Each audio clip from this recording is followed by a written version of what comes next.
It must have been a TV show. Yeah. The New Normal, that's what she was in.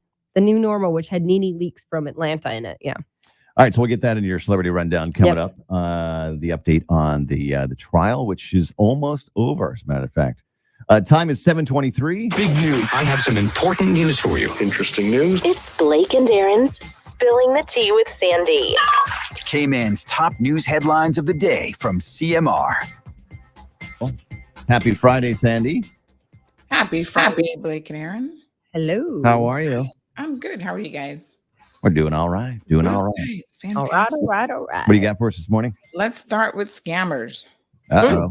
They are everywhere, and the RCIPS is warning the general public, do not fall for these scams. I think we've seen them all coming in by SMS or text messaging. They do it by WhatsApp. They're emailing you. They're, trying to scam you through Facebook, claiming that you've won money or that you need to check your bank account. And in most cases, they're just randomly guessing because they don't even have the right bank that you bank with. So it should be pretty easy. Yes. Don't click on a link if you're like a CNB customer and it says, oh, your CIBC account. You're like, okay, I don't have a CIBC account. These scammers try too hard. Like all they need to do is like offer like a free meal. Here you go. You've won a free meal. And I'll be like, here's my bank account. Yeah. So like, you've won $1 million. I don't believe you. Here's a free meal. Here's my bank account. Speaking of scammers, a Jamaican phone scammer who targeted an elderly couple was captured after former FBI and CIA agent, director, and his wife were the intended victims. Well, they were pretty smart. Wow. Yes. So they weren't the typical elderly couple. Mr. William served as a director of both the CIA and FBI. Wow. And he's actually the only person to have ever held both positions, ironically enough. So this scammer picked the wrong number. Yeah. Good. So he called and he threatened them. And of course, Mr. Webster compiled evidence against the scammer and informed federal authorities who tracked the call back to Jamaica. Oh, wow. Yeah. So when he entered the U.S., agents were able to arrest him. So a very, very interesting turn of events for that particular scammer. I'm sure he's going to jail for a number of years. Yeah. Oops. Oh, well. Former CIA director. It is pretty funny, though. Good. So in other news today, we have the official the official funeral, my apologies, of Miss Simple McLaughlin, who's been laying in state. You guys might have seen yesterday that the flags were at half mast throughout the day. And the service will be happening at the Emsley Memorial Church. Today is declared a national day of mourning in the Cayman Islands in honor of the passing of our national hero. So, very sad day. And, we again extend our condolences to her family. She was an author. She was the first speaker of, the Legislative Assembly, and just has had a very long, illustrious career and service to the community. And we'll all be doing a moment of silence at 9 a.m. this morning on the radio station. So. Thank you very much. And the official funeral is at 1 p.m. today. Yes, that's correct. So don't drive around that area if you don't have to give, everyone exactly. So this is Emsley Memorial, which is on the waterfront. I wonder, are there any cruise ships in today, Blake? No. That's good. Yeah, that's not sure that was planned, but that's a good thing. Government has launched an education campaign on child abuse, where they're trying to emphasize awareness, education, and understanding of issues related to safeguarding among the public and professionals. So we're actually going to be talking about this next week because those working in the industry are saying that this is just a press release full of a lot of hot air and government hasn't actually done much of anything. Yikes. So we will certainly hear their concerns and look into it a bit more. So Dr. Devi Shetty, the world-renowned cardiac surgeon, whose vision created Health City in the Cayman Islands, has said that he plans to further establish the internationally accredited specialty hospital as a leading medical education institution serving the Caribbean and countries in the Western Hemisphere. So some big plans as they continue to expand their reach in the community. As you guys know, they have a facility that is already underway, an expansion facility at Cayman Bay. And now he's turning his focus to education and giving opportunities both to Caymanians and other people in the region to be, trained in the health profession. Well, awesome. So those are your news headlines for today. All right, have a great weekend, and you can catch Sandy kicking off her show on Bobo 89.1 FM in about 2 minutes here at 7:30, and we'll talk to you on Monday. Okay, have a good one. All right, a segment. All right, folks. Good morning to one and good morning to all. How are you guys? I see y'all late to rise this morning. So let's get all of our behind the scenes stuff done so that I don't forget anything.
Sorrel, ginger, fever grass, or English. Get it ready. Your morning tea just got hotter. Ooh, honey child. On the cold, hard truth. Bobo 89.1 and Cayman's #1 talk show are bringing you morning talk like no one else. Monday Rewind, Impact Wednesdays, Caribbean Connections, and much more. Don't miss a beat with what's happening in the local community. Just keep sipping your tea. What a mess. Here's your host, live and direct from the Cayman Islands, Sandy Hill.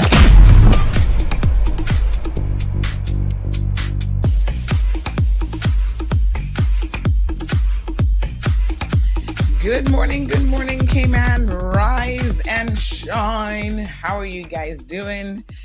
Morning to everyone, all of our listeners on Bobo 89.1 FM, Cayman's #1 talk radio already, month and a half in.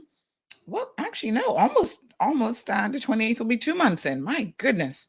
Isn't it amazing how time flies? One thing is as a kid, when you're young, time seems to take forever. Remember when we were all waiting for Christmas to roll around? It was like, oh my gosh, why is it taking so long, mommy or daddy or whoever you were asking for a Christmas present, Santa, whatever you believed at the time. It just seemed to take forever. And then as you get older, you appreciate a thing or two about time. And one of the lessons of time is that you never get it back. And number two, it really does start to appear to speed up the older you get. Totally amazing. We're only here for a finite amount of time, folks, so we do the best that we can do. I've gotten feedback that the radio is sounding crisp and clear this morning. Thank you so much, Chuck. He's behind the scenes, making sure that everything is working as it should be. Appreciate it, my dear. So who do we have locked on this fabulous Friday? We have Rita. Buenos dias. Rita always says good morning in Spanish. That's why I say that back to her, because some of our radio listeners might be like, why is Sandy saying buenos dias? So yes, Rita always says buenos dias. So buenos dias. We've got Irvlyn joining us from Savannah, Newlands area. Good morning. Diamond Princess says it's a fantabulous Friday morning, everyone. And it is. Why not? We got a lot to be thankful for. Marshall joining us from North Carolina. Good morning. Wee Wee's got it locked here as well. KK says, what's it you mentioned about the Caymanian individual in Cuba with the murder? No, that was Honduras. We can talk about that this morning. Some days we have so many conversations that we need to have that we don't always get to them all. So yes, thank you to KK for reminding us about that. We'll talk a little bit about that. Such a sad state of affairs. But anyway, we'll get to it. We've got Charlotte, my apologies, who is joining us from Scotland. Good morning to you, my lovely Charlotte. Olivia is here. Juliet says, good morning, all. Sanya, hey, young lady, how are you? She says, longest time I'm not on here as I leave home early. Well, Sanya, you know you can catch us on radio now too, right? 89.1 FM, Bobo. And I am really absolutely pleased at how many people are tuned in every single morning to Bobo. And I know that a lot of people are tuned in because everywhere I go, they're telling me. So I went to the pharmacy yesterday and a lovely lady who was giving me some advice about what home treatments, if any, I could use for Gianna's mouth. She said, you know, I know all about it. And I'm like, how do you know about it? She's like, I heard you on the radio. So a big shout out to the pharmacy staff there in Savannah. And she said, continue what you're doing, which is just salt water, warm salt water. And that's probably the best thing. Yeah. So she's coming along just fine. No complaints from her. And so sometimes as parents, you know, we have to be careful that we don't over agitate a situation. You know, like when you see babies and kids fall, we respond worse than them.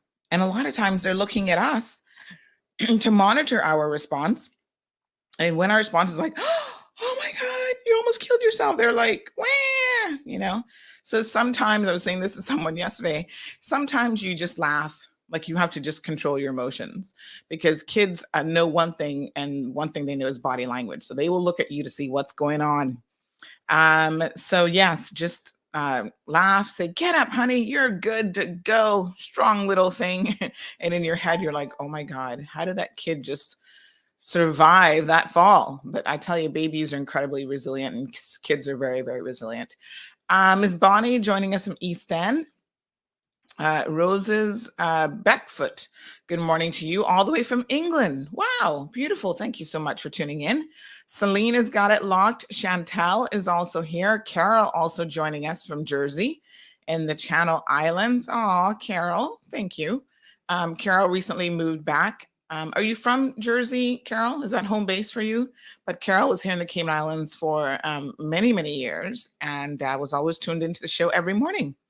And she continues to tune in. Isn't that wonderful? So Bonnie, good morning to you. KK says Savannah pharmacy staff are amazing people.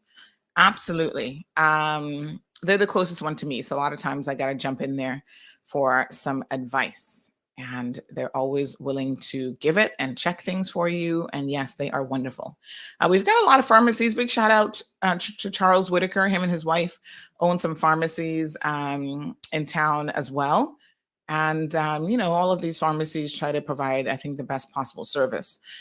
Of course, HSA's got a pharmacy. And by the way, speaking of HSA's pharmacy, have you been to the new pharmacy? It's fantastic. It really is amazing. I've only been there once, so I can't comment too much on the speed quite yet. But the physical location, I think, is good. The layout of the pharmacy is super easy and it's brand spanking new and everything is just really, really nice. And they seem to be pretty well organized. So I'll give you some feedback as I continue to use that facility a little bit more. On what day was this little accident with Gianna? Yesterday was Thursday, so that would have been Wednesday. On Wednesday, when I went to deal with that situation, I actually went to the one at the pharmacy at Georgetown Hospital. So I'm trying to understand, are they going to keep both pharmacies? I do have some questions about that, but you know, we'll maybe get them on here to explain exactly what they're doing. But yeah, the new pharmacy is super, super nice. So Carol says she's not from Jersey, but she's working from there. Okay, nice. Michael Ventura watching us all the way from the Philippines. Good morning, Michael. By the way, we have a greeting from our Filipino community here in the Cayman Islands. I keep forgetting to play it. Michael has just reminded me, why don't we take this opportunity and listen to this wonderful greeting from our friends here in the Cayman Islands. Mga kabayan, nakatutok po kayo sa Cold Hard Truth, hatid ni Sandy Hill, ang nangungunang talk show sa Cayman, ang boses ng masa.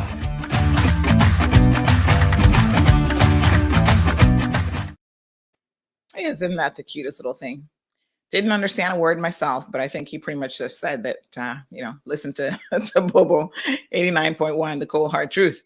Louis, good morning, good morning, good morning. Jared is here. He says the HSA pharmacy is not too bad. No, man, they're making some strides and some improvements. I saw an interesting character walk into the pharmacy. Sometimes when you're in public spaces, people come in, they're not a breath of fresh air. That's not what they are, but they come in very loud into an environment that is usually pretty quiet. And we had one of those characters. She's normally seen riding around the island on a bicycle. And she came in smelling of something. I don't know if it was cigar smoke, cigarette smoke. It was not a pleasant odor in the pharmacy at all. And she's speaking loudly, and where is everybody? I was like, oh, Jesus, please take the wheel. Let me hurry up and get my prescription. I just want to go home. Loud and boisterous and making their appearance known. And I'm like, sometimes silence is golden. As my daughter says at her school, silent fox. Yes, silent fox means close your lips. The least you say sometimes, the better. And trust me, I'm saying this, and I'm in the talk business, and I know. Miss Joy joining us from Texas, another Caymanian living abroad. Good morning, Brother Tommy. How are you? Robert's got it locked here as well. Let's get this train on the road. So I want to talk about politics. I feel like Fridays should be reserved for political chatter. Because sometimes it's so redonkulous that, you can't talk about it the rest of the week. So, politics is always at play here in the Cayman Islands. I must tell you, I watch the social media commentary and I keep my ears low to the ground. Irv Lynch says she cannot stand the loudness. No, I don't. I'm not into it. People are often surprised, I think, when they see me in public, that a lot of times I actually move very silently. Like I don't engage in a whole lot of conversations, although people will approach me and say, hey, Miss Sandy, I want you to bring up this topic and that topic. And, but I'm not out there reaching for anything. I'm good. I feel like people who do what this young lady was doing, they just go into a situation like the top of their voice, and you're not talking to everybody in the pharmacy. Everybody in the pharmacy doesn't need to hear you. I feel like they need something. They needed a hug when they were a kid or something, a little bit of attention. So thank you, Tommy. Wishing everybody a safe and happy weekend. So yes, politics is always at play here in the Cayman Islands, and you guys know here on Cayman Mall Road, we keep our ears low to the ground. We always know what's kind of going on, and there's always interesting developments. So, this government, the PAC government, is a year in. I got to admit that I'm still waiting on some information from them so that we can do a review of some of their accomplishments in the past 12 months. They were a little bit late, I understand, on signing off on some thneed that I need to be able to give a more comprehensive, analysis or commentary on it. And so they need to speed it up a little bit. One thing I must say about Wayne Panton, his personality is very, very methodical. He's a person that believes in taking his time and thinking about things, and he has a very calming personality. In politics, I think that's actually a good thing. He's not easily swayed by any situation. Right? He just makes observations and he moves slowly in the sense that he's not going to be reactive. I think that's actually really an important trait in a leader, believe it or not. Some of us are a little bit too knee-jerky and we make decisions and we blow like the wind. And a lot of politicians blow like the wind. So some of them are like, oh, my constituent said this. And it's like one constituent said something to you and all of a sudden you change your opinion on major issues, and you're just like all over the place. Now, we have a lot of new politicians as part of the PAC government in this batch. And I suppose there's both pros and cons to that. On the one hand, the lack of experience is something that, means that there's certain things that they will have to pick up on very, very quickly, and they'll have to learn. I think the first year has been, from my observations and speaking to a lot of them, the first year has really been an amazing learning ground. And I suspect that some of them might be coming to the conclusion that politics isn't even for them. Nothing wrong with that. I mean, you don't have to do it. You know what I mean? It's a choice to run and to make yourself available for political office. And maybe at some point you realize that personality wise, this isn't really what you're into. You don't like people ringing you at all hours of the night and day and, all this kind of situation. People feel like they own you. Yesterday, I was saying to my girlfriend, she's a lawyer, and I said, I am in such a different and unique position. Sometimes I myself wonder what exactly what I'm doing, in the sense that people do have very, very easy access to me. Now, unlike a politician, you ain't rolling up in my house with your problems and begging for no money. I do maintain boundaries, right? So my home is my sanctuary, and I don't invite people over to my house. So even when people say, "Oh, Miss Sandy, I got to meet with you. I got to talk to you," I said, "Sir, surely this is a conversation that we can have on the phone, or we can do a Zoom meeting if you need to see me or whatever. But you not gonna be rolling up on me like that, right?" I have business meetings that I schedule throughout the week with clients and others, in an office environment, and I'm just very careful of people encroaching like on my personal space. Politicians don't necessarily have that luxury, because the Cayman community, unlike many other places in the world, we feel like we own our politicians. We have a very personal relationship with them. We call them by first name. Wayne Panton, I can call him up and say, "Hey, Wayne, yada, yada, yada, whatever." And so sometimes that leads to, I think, and this is historically what has happened here in the Cayman Islands, we have a very close relationship with our politicians. And sometimes that's not a good thing. Sometimes the politicians need to know how to distance themselves. And we, as electorate, I think also need to know how to respect their space. And that always does not happen. Now, on the other hand, I think there's some politicians who will use that to their advantage, because they know that the more likable they are and the more personable people see them, the more likely they are to garnish a vote. Politics 101. If people like you, they're going to vote for you, whether you're qualified or not.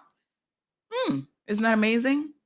Because we got a lot of people who ran for politics, both past and present, who are not qualified. Now, they might be quick learners, or they're trying to learn on the job, but it is what it is. And the likability factor plays a very, very important role. So I do understand why politicians allow us, the electorate, to often cross the line with them, but I don't know that it's always a healthy thing to do. So we got a lot of new politicians. I think some of them after this term might be like, maybe, if I'm smart, I save some money, open up a business, I do something else with my time. Because, there's nothing wrong with being a one-hit wonder, do it for 4 years, and then you walk away. However, my general observations have been that politicians hardly ever walk away. My goodness. Think of the few that have retired in, the years that you've been around, or that I've been around. It takes a lot for them to retire. The few that do it are normally incredibly old, and they start to think, right, I can't even keep up anymore. That might be a reason to retire. Others know that they're getting voted out. So that happened in West Bay with Tara Rivers. She knew she wasn't going to win. So instead of being defeated at the polls by God knows who, she figured, well, let me bow out gracefully. And there was a backdoor deal at play. The law firm said, "Honey, child, we don't want you dealing with financial services anymore, but we will take you. We'll give you a nice cushy job at Wonkers. You'll probably never have to worry about anything again," because she's not a mover and a shaker in that sense of the word. We'll take care of you. And the chances are she's probably making just as much or more than what she was making as a minister of government. Those are the realities of the world. And you shuffle a few corporate papers. You help with, I don't know exactly what section of the law firm she's in. And you just keep your head down. You don't make any waves. You don't do anything in the community, and you're good. That's how those big law firms operate. I sit back and I watch some of the current MPs, and I really do wonder, based on the personality type that they have of not engaging people at all, if they will make it past a first term. Some of the first termers, I don't know. You can't reach them by phone. You message them. So there's a balance here, right? You don't want people encroaching on your space, your personal space, whatever, but you did make yourself available for public office. And when you make yourself available for public office, you have to ensure that you are available to the public. So when you message them, you email them, you reach out for comments and no response, I gotta admit that part of me anyway, I don't know about you guys, you can certainly call in at 936-2626. What do you think? How accessible are your elected officials? Are you happy with the type of performance that you've seen so far? Because some of them are non-responsive. And I think, have we not learned anything from other politicians? Have we not learned that when you are non-responsive, even if you are sitting in the government building, perhaps you're a minister or a consulate and you're doing a fantabulous job. In the words of France Manderson, no silent victories. So if the public does not know that you're doing a fantabulous job, I'm going to tell you straight up, they're going to be like, this person not doing nothing. Perception. And for most people, perception is reality, whether it's actually reality or not. So KK says they need to put a stop to placing family members in government agencies when they get in without the right procedures. That's very unfair. She goes on to say members who got fired from government agencies got a job back when MPs got in. This is a hot mess. Wow. Good morning, Dawn. I'm not, I know of a couple instances that have made me raise my eyebrows. And again, it demonstrates a lack of political understanding. That even if the person went through all the correct ropes, perception is people are going to be like, you never had a government job before your sister got in or your wife got in or whatever. And so you should be mindful of close relatives. Now, distant relatives, you might not have any control of that, but I think close relatives, spouses and children, that sort of thing, you should be really, really mindful of what it is that they do. And some politicians say, well, I have no control over what my spouse does. But as a family, do you not have conversations?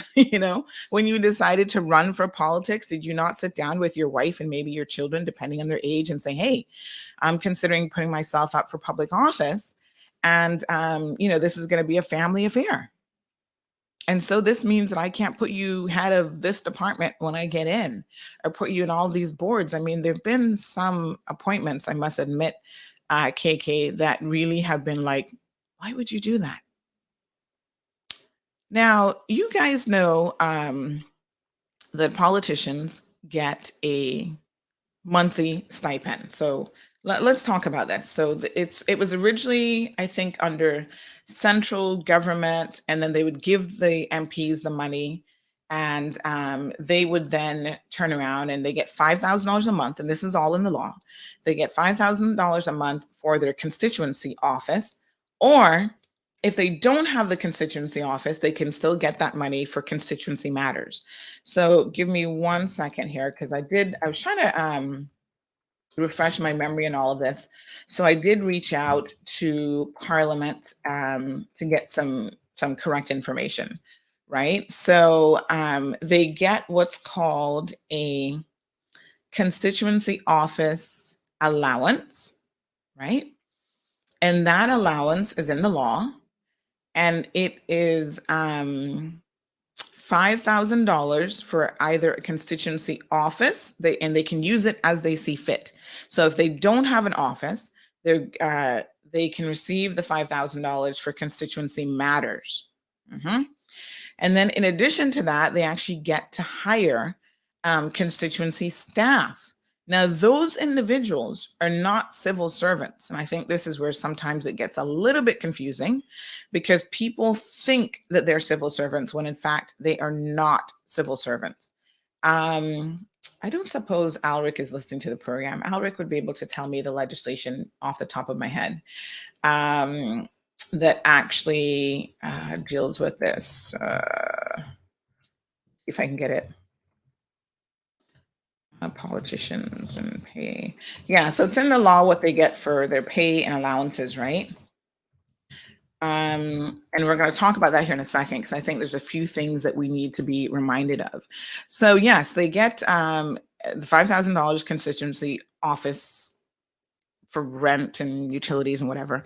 If they don't have a constituency office, apparently they're still given that money to use as they see fit within their constituency. So part of when you go to them and you're begging for handouts, I suppose part of it comes from that. And if they don't have an office, they're using some of those funds. But let me tell you something. There are people in this community who try to make themselves they try to avail themselves of so much of this slush fund, if you will, that the politicians have to then dip into their own salaries to be able to help people in the community. And so what you find happening, and I know that this is happening now, and historically it has always happened in the Cayman Islands, politicians get in there and they think, oh, I'm going to be making $8,000, maybe $9,000 a month as a base salary. Ministers make more, right? Then they find out that by the time they pay their few little bills and they help out in the community and they do all sorts of stuff, they're more broke than if they weren't even in politics. So it's a stark reality that when you're a politician, the people feel like they have access to you, not just like picking up the phone and calling you and messaging you about their issues and whatever, but there's an expectation that if they come knocking at your door and they need money, whether it's a legit need, diapers, formula, whatever, or just because, they want to go buy some new shoes and they're going to lie to you about the electricity bill being shut off, whatever it is, there is a understanding that you're going to pay that. And politicians feel a lot of pressure to do just that. So isn't it amazing that around election time, we talk about vote buying? But most of us will not recognize and have the conversation that it's happening not just at election time. It is maybe amped up to a different level at election time. But throughout the entire 4 years, you guys, the voting public, are abusing and taking advantage of your elected officials. Now, here's the problem with that. Human beings being what they are, your elected officials are going to find a way to get that money back. You can believe that, right? And this is why we have issues with kickbacks politically. This is why we have issues with maybe some people trying to take backdoor deals and try to position themselves into other businesses and other things. Isn't that interesting? Good morning, Miss Beulah. Good morning to Maria. Al says voting is a fool's game. Well, unfortunately, it's the only game right now to elect an official. And Al also says that politicians should always remember that they're the employees. It's ironic how that works. Well, yes, they are here to serve the people. We are paying them to serve us. But the question is, how far do you go? So KK says they're only worried about their circle, but they fail to realize it took more than that circle to put them in. But I'm glad I don't need anything from any of them. 5,000, yeah. And you know what, KK, I agree with you. When you're in a position to not have to rely on a politician for anything, you're good, right? You don't want to be having to beg a politician for anything, because favors go both ways, child. And they have expectations of you. And a lot of people play this game. Oh, I'm going to vote for you, or I voted for you. Politicians don't know if you voted for them or not. I mean, I guess you can be a vocal supporter. And if you have a large family, you're like, oh, I got all my family locked down. But when you go into that poll booth, that voting booth by yourself, you can vote for whoever you want. So it is a little bit of an interesting situation. Damien is asking if they have to show any receipts. No, because like I said, they can use it in any way that they wish. So back in, so let me just focus on these positions, and I'm going to tell you why this has become a little bit topical, right? So these political positions are something that is nothing new. The way in which it's structured is a little bit different. So it fell under cabinet office during the last election cycle. So these individuals who work in the constituency offices, they actually get a salary. And, they're on a contract, so they're on a fixed term contract. I think it runs up to election day. and then their contract ends and they are no longer employed. And what ends up happening is if their MP is not reelected to public office, they are immediately out of a job. Now, you guys might remember this because we brought this up before where, you know, they're out of a job. They get no immediate salary, but the politicians have fixed it. So now, and when I say politicians, I want to be very, very clear. The last government, the progressive government, changed the law so that they themselves can now get a severance package. Y'all remember this? We talked about this in January of 2021. So the progressive government, why did they both pick P-name governments? The progressive government has positioned themselves so that, and this impacts every elected official, obviously, so that when they decide to either not run for office or they get voted out, they are now entitled to severance pay of 3 months. Imagine that.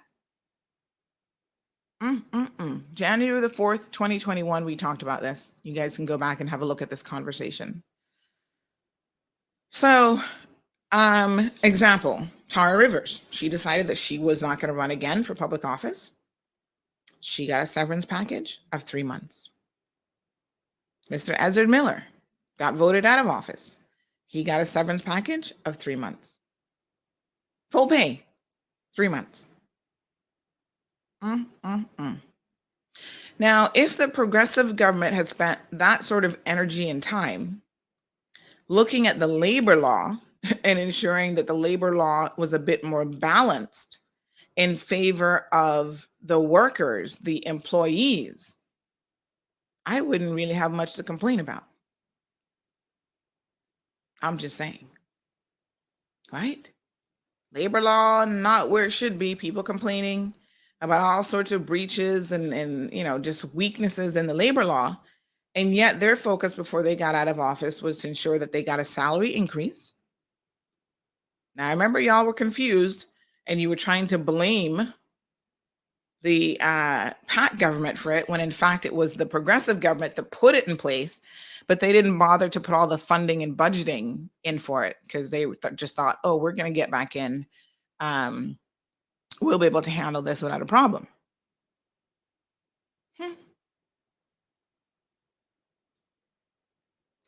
So it's the Legislative Assembly Management Bill that the MPs, gave themselves this raise under. I think now everything has had a slight change because we went from the Legislative Assembly to Parliament. So let me just see if I can find the new. I guess it would be, maybe it's the Parliament Management Act. I'll just confirm what it falls under, but it was the Legislative Assembly Management Law 2020 is the legislation that I was just thinking of that sets out all of this. So yes, they do get a constituency allowance, and they also get the ability to hire paid staff, which are political appointments. Now, some people don't always get it, because I heard someone saying the other day, this person was actually a long-serving civil servant, and they said, well, oh, look at, the premier hired Pilar Bush, and that position was designated for her, and there was no open recruitment. And I said, hold on a second. That's not a civil service job. Pilar Bush's position is a political appointment. So we have to make sure, folks, that we understand the difference between the two. So the government is not permitted to interfere in any way, shape, or form, hiring, firing, promoting, whatever, with the civil service. That is the remit of the governor, who then delegates it to the deputy governor, who's France Manderson. And then obviously he's not sitting there hiring people individually. It trickles down to the chief officers and departments and the HR managers. Yes? Each government, elected government, has certain people politically that they can get. So these constituency office workers, let me tell you what their official title is. It is the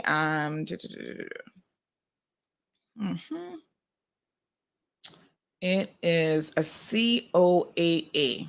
I love when government officials use these initials. I'm like, what does that stand for again? I believe it's Constituency Office Administrative Assistant. I'm going to take a wild guess and say that that's what it is, right? So those individuals, again, are political appointments. So we had one recently, Mr. Austin Harris. So Austin is back in the game. I don't know if you guys saw this or not, but Austin is now working for, what's his name? Alden McLaughlin, former premier of the Cayman Islands. I'm going to talk about that specific situation here in a second. But that's the position in which he's in. Now, the salary for those individuals can vary. So Pilar Bush has been hired as her official title is Chief of Strategy in the Office of the Premier. She is roughly the equivalent of what, what's his name now? Roy Tatum was for the former premier. So remember, Roy worked in the premier's office. I can't quite recall what Roy's title was. Let me tell you if I can look it up. Oh, thank God for CMR's website, because we have all kind of stuff here that's information. So he was a political advisor, right? So that was his title. I remember we featured an article in April 2021 about how he got a almost 40% salary increase, which included a hardship allowance, which certainly made me pause. So he was making over $10,000 per month plus the hardship supplement. And then there are other people who, again, are political appointments. Some of them, only God knows what they actually do. Some of them really do earn their keep. So Pilar Bush is working very, very closely in the premier's office, and she has come over as this, strategist to help him at, sort of the higher level. He also has, for example, Nick DaCosta. Now, Nick, I can't remember exactly what Nick's title is, but I know Nick does a lot of stuff in relation to like social media management and, assisting the premier, I think, with maybe some scheduling and some other things, right? So the premier requires a team of individuals, as all ministers do, and they have the civil servants who are there that, they can, I guess, sort of give some direction to, but, their political, staff are the ones who will help them politically to kind of get stuff done, as well as things within government. So each MP gets one of these individuals. So ministers, let me be very clear now. Ministers are entitled to 2 full-time and 1 part-time COAA. Members, so MPs, get 1 full-time and 1 part-time COAA. Salaries range from, they're on the M scale. Again, this is information that we've recently obtained.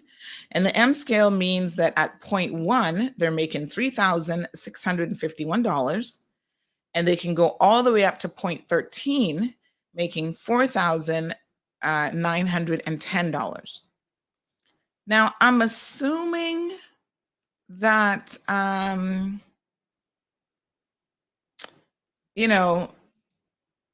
assuming that, I don't know how they decide where to put them on the scale. I don't know if that is determined by the actual MP or politician, if they say, oh, right, we should put them here. I don't know how that determination or how that decision really is made. That would be interesting.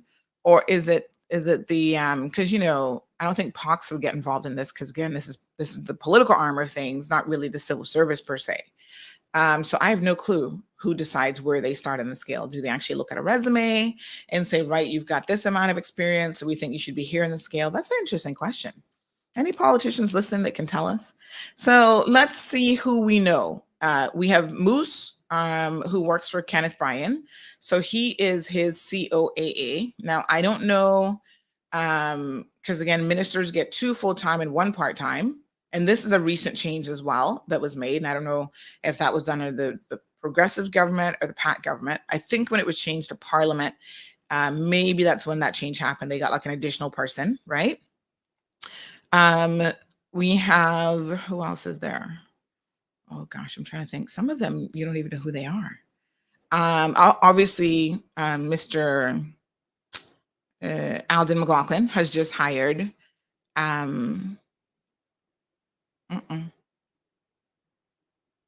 Austin Harris into this position. So Austin has hit the ground running. He's doing, I guess one of the things that he's doing is trying to help improve the image of the progressive government by giving them a platform. So every week, I think it's a weekly show, they're now sitting down with Austin and they're doing this talk show format where they pre-record it and then they air it. And I guess the idea is that they will help to remain relevant, politically relevant, so that you think that they're still doing something. Because let us be very, very honest, since the election, a lot of you have been asking me, where are they? And people have been saying Alden's hanging out at the farm. You know, the Mr. Roy McTaggart, every once in a while he'll jump up and issue a statement against something the government is doing to try to remain relevant. But a lot of them are not even showing up to events. And I'm just like, wow, you're getting paid $8,000, $9,000 a month, even as a backbencher. And what do you have to do? You're not a member of the government, so you don't have a ministerial position. You're not a secretary. What's it called again? Parliamentary secretary. You know, so the least you could do is just show up and be present. Show up to all scheduled hearings in Parliament. Participate in the process. You still have people to represent, although you're not part of the ruling government. I think this is unfortunate when backbenchers do nothing. So this show idea is really, really interesting. We'll see how that pans out for them. So far, it's not really getting the response. I mean, it's not like it's a hit or anything, right? So nobody's really paying attention. I saw maybe 68 views on social media. So, Someone said the Honorable Roy McTaggart, I only saw him once in the previous term, just driving around. Now, the question is, how often do you expect to see your politicians? Because this is the thing. If you are a member of the government, you actually tend to be extremely busy. You do attend a lot of ribbon cutting and this function and that function. And, there's a reason why they all get fat and put on a few pounds, because every single event they go to, it's like, here, have a sandwich. There's more food for you. And they just attend so much stuff. So do you expect to see 936-2626? Do you expect to see your politicians on a regular basis? Do you expect them to come to your house and sit down with you, at the Domino's table, at your dining table? What are your expectations of your elected officials? So someone says they've been waiting to see Wayne Panta and they wish that he would take his call. On that case, can you see any reason why the politicians should rent offices? Well, we know as a matter of fact, that some of them have never had an office. They're still getting the money, obviously. And, I don't really know. Currently, take, for example, Alden. I mean, he has Mr. Austin Harris now, and he actually sent out a message. This was a little bit bizarre, right? When this situation happened with, around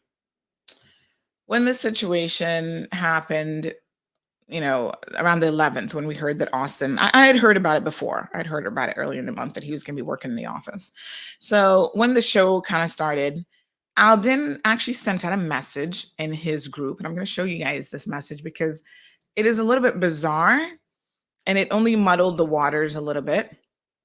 So I'm not really sure what Alden is trying to say, and maybe you guys can help me figure this out. But he sent out the following message, quite oddly enough. So, of course, the buzz was, oh, look, Austin's back in the game. He's going to be working with Alden, right? And then Alden sent this message out, and he said, just to let folks know, I have recruited Mr. John Edward Ebanks, who is formerly supervisor of roads and latterly chairman. latterly chairman. What the heck is latterly chairman of the NRA board as my constituency assistant. With his knowledge, experience, and contacts, we should be able to get constituency issues such as the above one sorted swiftly. John also lives in the Red Bay constituency. So this is bizarre because this message came out at a time last week when everyone was talking about, oh, he's hired Austin Harris to work in his constituency office. And then this message came out and I thought, well, which is it? Is it Austin Harris? Or is it John Edward Ebanks? Or is it both? And so that's why we sent through the question saying, well, how many people do they get to employ? So now we know that MPs get one full-time and one part-time. So maybe one of these individuals, I don't know if it's Austin, is part-time or whether it's Mr. John Edward Ebanks, who's part-time, who knows? But there you have it. They're both working. I don't think Alden McLaughlin has said anything officially about Mr. Austin. But, we did ask Austin what his position was, and he confirmed that he's the constituency office assistant. So it's a little bit bizarre. When I saw this, I thought, is he denying that Austin is in the position? This is kind of like one of those biblical moments. Jesus is standing there and somebody is denying him as their, no, we're not his disciple. Good morning, Emma. She says the recent election was very hard. I voted based on who had done the least dirt that I was aware of. Oh, Lord. Can I ask where you voted? Because I do know that for a lot of individuals, it really did come down to the lesser of the two evils. Isn't that crazy? Like you didn't really like any of them particularly well. You were just like, Lord, let me just pick who's not going to screw things up quite as bad.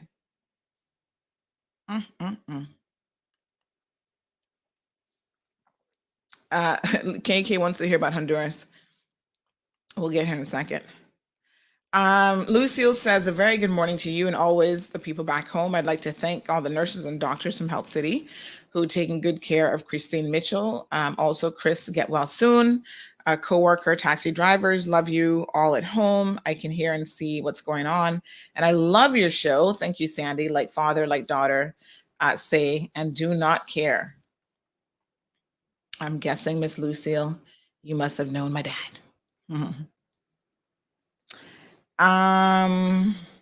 KK says that they should have caused, I'm sure some of that money is being spent elsewhere. So this was to Damien's question about whether or not they have to show any receipts. And I doubt that that's the case, Now, what I understand happens with the constituency office people, they get paid directly. So it's not a situation where the MPs get the money any longer to pay them. They get paid directly from Parliament. They also get benefits. So they're kind of in the sense of like the contract conditions, they're kind of quasi civil servants that they get full civil servant benefits. They get a pension just like civil servants, and then they get paid the salary just like a civil servant in the sense that nothing comes out of it.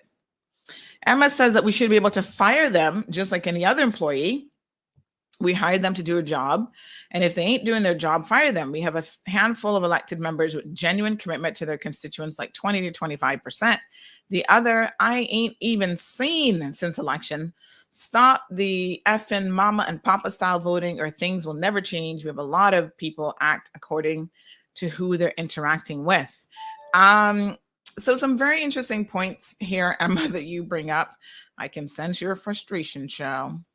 But yes, I mean, again, the question becomes, Emma, and I have to ask you quite seriously, how much of your politicians do you expect to see, and where do you expect to see them at? Good morning, Brother Bishop, Hero Blair. Sadly, most of them don't even show up on social media.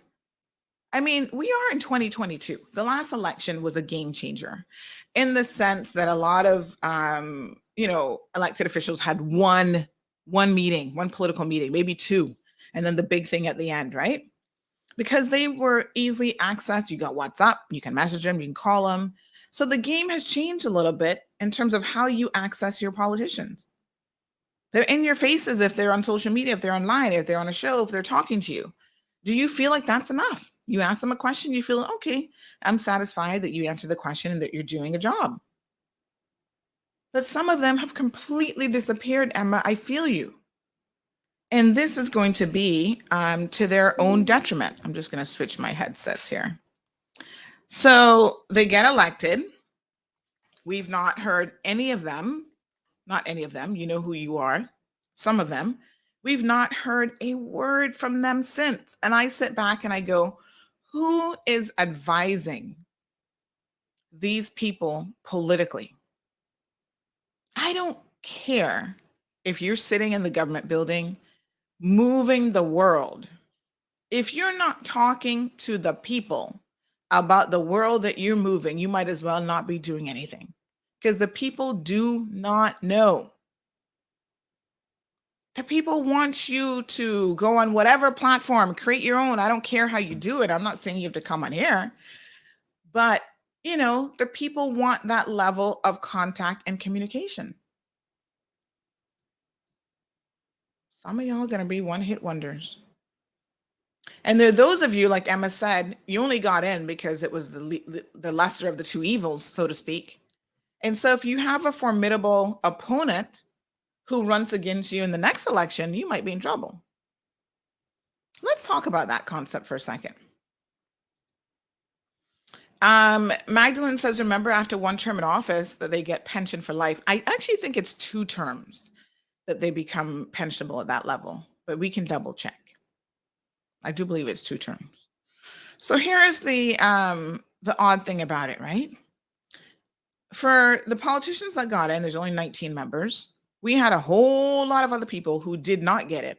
Y'all remember there was 60 something people running? Where are they? Have you ever wondered what happened to them? They've disappeared too. Some of them were involved in very close races, like 20 votes, 20 something votes. You would think that if they were serious about serving the people and serious about a political career, that they would continue to be involved in the community and continue to be steadfast and continue to address the issues. You don't just jump up 2 months before an election and be like, oh yes, I care about the people of the Cayman Islands, and here I am, vote for me. Here are my ideas and solutions. Where have you been for the past 3.75 years? You can continue to address the issues. You can continue to be involved. And the truth of the matter is, if you were genuine and sincere when you ran the first time, you would continue. Very few exceptions. Alric Lindsay, he continues to be involved in the Windsor Park community. He continues to be involved in a number of organizations that he was involved in before and during the election cycle. Who else? I can't think of any. They've all fallen by the wayside. Al says government job is to put policies in place for every citizen to grow. It's by design. Keep the poor and stupid. The capitalist way is to keep sucking from the bottom. If you at the mercy of government, there's no hope for you. Well, none of us should want to be at the mercy of the government. That should not be the goal that we try to achieve in life. Miss Etta, good morning. She says, Miss Sandy, keep up the wonderful work. May your weekend be blessed. Thank you so much. Hey, Gabby. Gabby says they can make time if they really want to. Don't have to be every day, but they can make time. A community meeting, something. Aha. Thank you, Gabby. Gabby also says, and they have technology now. Zoom, radio, Facebook, etc. Yes. During the election, they were getting creative. Oh, let's have a Zoom meeting because of COVID. My apologies, right? Those things can continue. Have your town hall meetings. Have your, do your Facebook lives. They've kind of fallen down. And I think in 3 years and a bit, they're going to really, really regret that. So Ms. Moya says that Sabrina has set a good example of balancing her duties and still being involved in her constituency with her community events. This may be the way for all MPs to go. And what I will say in reference to that is it also helps when you're extremely organized and you have good staff. You see, now this is where that COAA position becomes really, really important. Don't hire those people. And I get it. They're political hires. But don't hire them just because that person supported you during the election and they were a good friend and they went out there and got you some votes. Hire people who can be useful to you, who can actually talk to constituents. A lot of constituents might come to your MP's office or they're trying to reach you. In actuality, they don't really need to talk to you directly. They just need help with a situation. They need advice. Sometimes the electorate wants you to fill out a form for them. Listen, they rely on politicians like you don't know. And if you have adequate staff who is capable and qualified to do all of those things, and that's why you should be putting these political appointees in a position to take some of the weight off of your own shoulders. And if those people are actually capable of doing that, you'd be surprised how they make you shine. And that's really what's going on with Sabrina. It's a small team, but she has a good core team of individuals who are making her shine. Now, the premier also has a good team. I think his team's actually bigger, of course. And believe it or not, he has, for the most part, I think this is still true, he has continued to pay those people because remember, he maintained his constituency office in Newlands with Miss Heather, even when he was not an MP, when he got voted out. And he maintained that for 4 years. Now, he's in a unique position to be able to do that. Most people, when you get voted out, will dog and eat your supper. So he kept that constituency office open. A lot of people tell you in Newlands and Savannah that that's what helped him get reelected because he was there. He didn't disappear. And so, he's got Miss Debbie working in the office. He's got Rhonda and others from Kelly Holdings. You can go in there and see these ladies on any given day, helping him put together his community events and organizing stuff. Because they can't do it alone. They do need good help. Emma says even once a year at some impactful event, but no, they have evaporated. Damien says the resurface in 2024. Probably when's the election going to be? Is it going to be in 2025?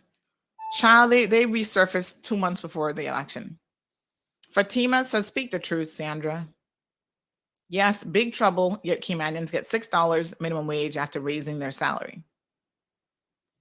Good morning, Mr. Anthony. Says, when will CMR, the Cold Hard Truth, be announcing their job reports in the government? We mentioned earlier that we're actually waiting on some information from the elected government. I just messaged them last night into the wee hours of the morning saying, by the way, when can I get this, please? I'm still waiting. And they said they're waiting on final sign off or something. I was sending that message literally at 12:09 a.m. So we're still waiting because we want to be fair and balanced, right? Carmelie wants to know, where are you? I'm on the radio. What do you mean, where am I? I'm not quite sure I'm understanding that question. They need Caymanians vote, but the developers' money. Aquaman hits the nail on the head. Aquaman 345 says communication is key. That's really what it boils down to. You cannot lose the line of communication with your constituents when you're an elected official. But the truth of the matter is the Caymanian voters are so incredibly fickle. There's a reason why they do it. Because they can do it and they can get away with it. And y'all are you got them short-term memories. You got short-term Alzheimer's. You allow them to do it and you're still going to vote them back in. Now that is the cold hard truth. How many times have we not seen it? They're not even in the constituency. They don't even have an office. They do nothing at the constituency level. I'm going to tell you exactly who they are. There's a number of them. And you still reelect them. So they're like, well, why should I try any harder? The people don't really care that I'm not in the constituency. They don't care that I'm not doing anything. They don't care that I'm not having any community meetings. They don't care that I won't even come on social media and talk to them because they're going to vote me back in because they have for the past 20 years. Think about it. What's the saying about people will treat you how you allow them to treat you? So Fatima says developers run this government. Well, I don't know about this government, but they have ran governments before. And, you know, I'm the first to tell you that developers have their place. None of you would probably be in the positions that you are now if there was no development on this island. So we don't need to paint this broad brush to be anti-progress and anti-development, but there has to be a balance in act. And developers should not be handed everything on a golden platter just because they request it. But you know how it works in terms of money. I was watching a really interesting, I'll have to get that video because it was super interesting about how things really work, even in terms of developing neighborhoods, etc., in the United States of America. And it's developers.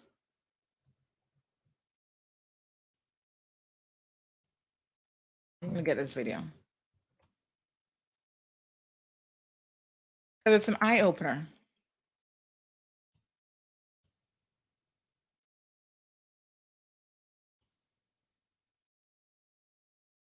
How development works, how neighborhoods are built out. It's when you listen to other people explain the process, you go, it makes sense. You need developers, not just for job creation, but creating neighborhoods and building homes. So when you hear Minister and Deputy Premier Chris Saunders talk about, you know, we have to work with private sector. Private sector already has the processes in place. Government is not meant to be a construction company. They shouldn't really be out there building homes. They will work with private sector contractors and others to get things done. They're the experts. And I think a lot of us don't have the most realistic understanding of how government even works, how communities are developed. So be careful when you say developers run the government. Developers run the world, honey, if you want to know the truth. Money makes the world go round. You try living without it and then come and talk to me. You know, let's be realistic. Al is always talking about capitalism, but you show me without a dollar. Even Al is an artist. He's community minded. But guess what? If he not got no money, he can't buy no paint. He can't get no scrap metal. He can't do anything. Everyone needs money. That's just from I don't know when it was created, 2000 BC or whatever, from the cavemen days, right? They were all trading little rocks and stuff to get stuff done. Aquaman says, some Cayman beef and fruitcake, and you got my vote. Good vibes, elbow cough. You know, again, I think that when you can, because yeah, you know, listen, Caymanians also have an expectation. You know, Caymanians are such funny people. Y'all talking about nobody not gonna buy my vote. And yet, if an MP doesn't come by your house with a fruitcake, you get all upset. Well, and not that they didn't give me a fruitcake, yeah, that's not the point. The point is, it's the thought that counts. I'm like, why would you be offended if you don't need the damn fruitcake? If you can still tell them no, what do you mean it's a thought that counts? Oh, Christmas time, child, they never come by my house and bring my grandbaby and no toy, you know. You wait, though, you wait. I'm not gonna forget them in 2025. I can vote them out. Right. And yet, we don't want them vote buying. and you get upset if they don't come by your house Christmas time. Listen, when my MP comes by with his his fruit cake, I said, listen, honey, I don't need no fruit cake. I don't even like fruit cake. Now, I think my husband eats it. I don't even know. I can't stand a fruit cake, to be honest. So he's like, give it to Marlon. I'm like, ugh. Marlon, not really, he not got no sweet tooth. He might like fruit cake, but he like a one piece, although they last forever. He's not gonna eat it. So I take it and I give it to somebody else if I have to take it. Because a lot of times I'd be like, don't give it to me. I hate people give me stuff that I really don't need and don't want. During Christmas, every single event I went to, and I was appreciative, they're like, oh, take this toy for Gianna. I'm like, but geez, I'm peace. If you know how many toys this child has, she's an only child, every birthday. Listen, I was just doing some little organizing yesterday in the closet, pulling out bags of stuff at the top of her closet, toys that she'd been given from years ago. And I'm like, I'm going to give these to some less fortunate children. Of course, when her little eyes see them, oh, I didn't know I had this. Can I play with this? I'm like, you didn't know you had it till 2 seconds ago. There is such a thing as, I don't need it. Everybody's like, give her this little stuffed animal. I'm like, Lord, have mercy. That's one more thing in that playroom that's going to simply drive me crazy. So sometimes we, as the voters, need to be gracious enough to say thank you, but no thank you. Give it to, there are children in need. There are children who at Christmas time will get nothing. Save that extra toy for them. Let them enjoy a really nice Christmas. Fatima's having a laugh. Fatima says a lot of us vote for chicken leg and 345 beer. No, sir. Selling yourself so cheaply. Dana, good morning. She says, good morning, Miss Sandra. Once again, you hit the nail squarely on the head. This is a symbiotic relationship, right? So we're doing a little bit of a dance with our elected officials. And I don't know who the leader of the dance is. I don't know who's taking the lead. But I think that the voters should recognize their power. But with power comes responsibility. So a lot of you all need to really be cognizant and conscious of what your expectations are first and foremost. I want my elected officials to create policies and systems that is going to make this Cayman Islands the best place in the world to live, not just for me, but for all of my Caymanian brothers and sisters and the people who choose to live respectfully and to make this their home, to live here among us. We all want this to be the best place for all of us. That's what we should want. I don't need anything personally. I just need the opportunities to be there. I need government officials who are not going to put roadblocks in people's way because they don't like them. That's why I couldn't support the last government, because they were all about, okay, we've got a few little friends in the friendship circle. Anybody else is going to be excluded. And not just excluded, but they're going to purposely put things in your way to stop you from trying to make an honest living and trying to do a good job. Now, to me, that takes things to a different level. That's a different type of politics that we don't need in this country. And I experienced that firsthand with the progressive government. I think that that's unfortunate. Even in the space of media. They were the ones directing GIS. Oh, don't give her media pass because we don't consider her media. Meanwhile, I got a business license that says I'm media. There's no criteria in the Cayman Islands for anybody to define what I needed to do other than that to become media. But because they don't like you, they're going to say, well, only give her the press releases we want her to have. But when it comes to events, nope, we're not going to invite her to this event. We don't want her to cover it, et cetera, et cetera. And despite their best, they still couldn't stop the train. But you see, that type of politics, that's nasty. Right? That's not what you do in a community. If you're the premier of the country, if you run the country, you should be fair and balanced in your approach. Even now, this present government, some of them is difficult to get on here. I got to tell you the truth. It's like pulling teeth. They've been invited time and time again. They're just not coming. I'm like, well, nothing I can do about it. I'm giving you the opportunity, and if you don't want to talk to the people, then that's on you. But competitors, the Compass runs to the premiere. Oh, you guys be giving Sandy stories and this, that, and the premier's like, no, we don't. We sitting here baffled at her sources just like you. So people believe that this PAC government is giving CMR. I wish, because there are a couple things I need to know. But that's not how it works. The difference is their approach is a more fair and balanced approach. So if we ask them a question, they may say yes, no, or reach out to the ministry, reach out to the chief officer. At least we're going to get a response in some fashion. It's not necessarily information. So it's not about having, I don't know if I want to say more access, because we do have access to them in the sense that they're actually going to respond.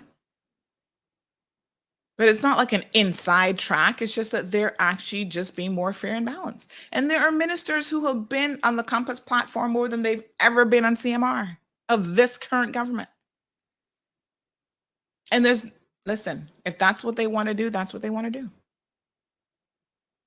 Now, politically, there are people out there who have an agenda already from now, trying to head into the next election. So they know that 2025, there's going to be a lot of players. And I suppose in the last election, for the first time, media was actually a player in the election, because we were here informing the people, giving you guys information, giving my opinion on certain candidates. Now, anybody could come on and advertise and come on as a candidate, but y'all know when we start discussing the topics, you got nothing but the cold hard truth. And I would be like, I don't know about this person, their track record. We got to look at the track record. And a lot of people didn't like that, but they say that, we kind of shaked and moved things up in the election a little bit. So in the next election, there are people who believe that they can duplicate that very, very easily. And they're already trying to set up, I don't even know what they are, because they're not really media houses, but they're trying to set up something similar. So they're trying to have a social media presence. They're trying to have followers so that they can live stream political meetings and live stream events and hopefully have people watching it. It's going to be a very, very interesting time between now and then. But you see, even us, in terms of what we do, we're not sitting back waiting until 2 months before 2025 to talk to you guys about the election process and about your representatives. There should be something we do on a regular basis. Hence why I started thinking Friday is the perfect opportunity to be sipping on some hot tea here and just talk about politics a little bit. So Damon says, so on top of them getting concessions, that is many Caymanians can't afford. They get to run NAU for help and more money from government office coffers. Then more crime, more police, more incarcerated, more cost again.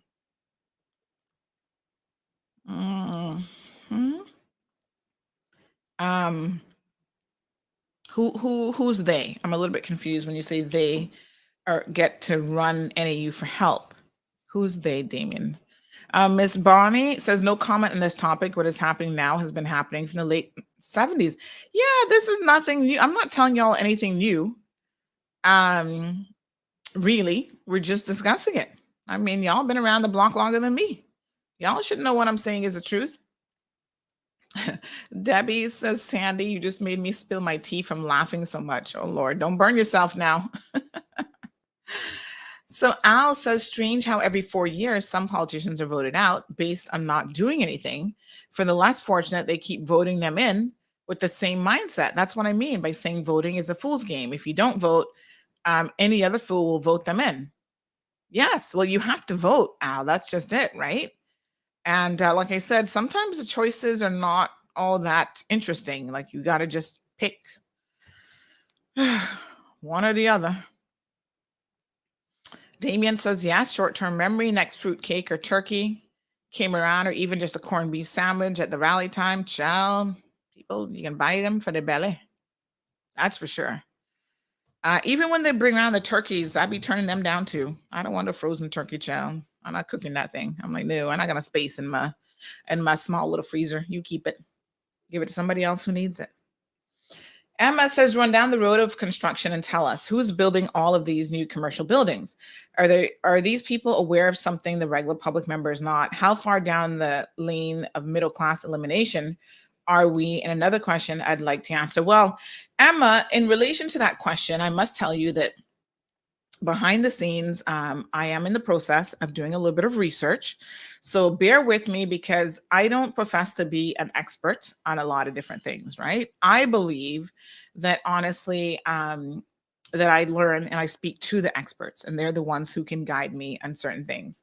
So when it comes to development, my big question, I have reached out to developers on island, is the bubble going to burst for Cayman, for the housing market and for development? I am waiting. I'm supposed to have a meeting. I thought we were going to do it this week, but I am waiting for, certain meetings to happen where I can learn a little bit and get a little bit of a different perspective from people who are in the industry. And then we're going to couple that with what we think we know. Because again, we're not experts. I'm not a developer, right? I don't have the inside track, but I want to talk to people who are and see what they say about the cost of construction, which has gone up astronomically since COVID, and the war doesn't help. All these things really, folks, add to the fullness of the conversation that we need to be having. So the serious thing about it is that there are world events that are happening. Even as I sit here and talk about politics, Cayman is not an island unto itself. So there's a shortage right now of baby formula. Yes. There is, India has decided to stop exporting wheat. Say what? Yeah, that's a thing. I'm going to tell you a little bit about this, because this is a very, very interesting story. And in terms of the baby shortage, by the way, the plant that they've shut down has reopened. I want to play something for you guys, because this was one of those stories that as I was listening to it, I thought, how did this even happen? It is incredibly bizarre that the baby formula shortage happened at all. The FDA has said they're working on it. They've got a solution. But even that was like, how? I didn't get it. And so I had to do a little bit of research. And then I discovered that, wow, you mean to tell me that 4 companies in the US control something like 98% of the baby formula that is produced in that country? How is that even possible? The more you learn and the more you know, the more you grow, trust me. Because essentially that's a monopoly. And so you had one of those 4 manufacturers being shut down by the FDA for security concerns. And that then led to this shortage. So 1 out of 4 was impacted by a shutdown because they had to clean their act up, quite literally. And that led to a baby formula shortage. Well, thank God the fallout to Cayman wasn't severe in any way. Our local companies, I spoke to Mr. Foster from the Foster's group, and he said, listen, so far we're okay. We put in additional orders. Sometimes they don't even know how soon the orders will be coming in.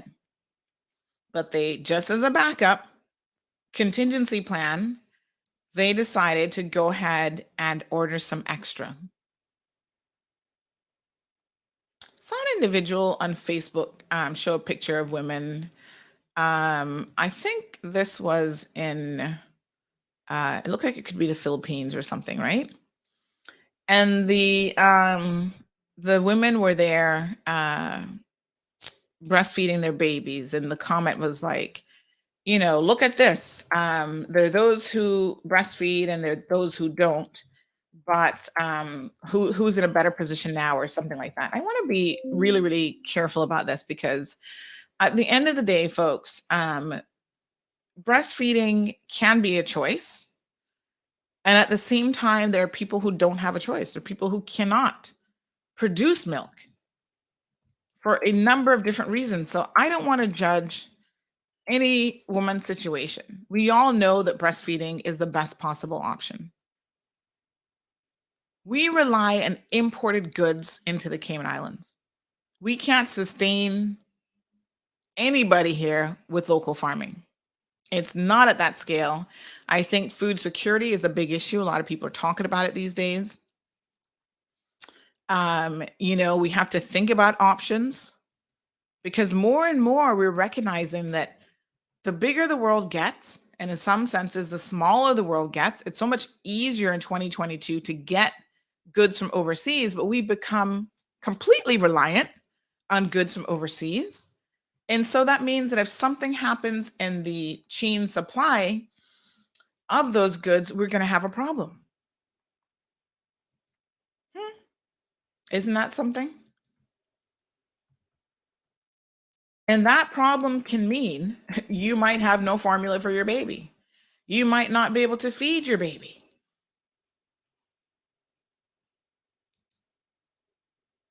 So I'm not here to judge women who are unable to feed a child up until the age of 3. I hear some of y'all talking about, I fed my baby until he was 5 years old and chomping on my nipples. I was like, I don't cry.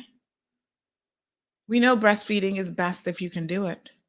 Everybody knows that. But sometimes you can't always do it. It's amazing when men, I think, in particular, want to comment on a woman's ability to do things like breastfeed or have babies and stuff. And I'm just like, yes, you would know because you've done it. You're definitely the expert on this situation. I want you guys to listen to this interview. This is an NPR interview. And they were actually interviewing the head of the FDA. And this explains essentially how they got where they got with the breast formula situation. It's educational and it's informative.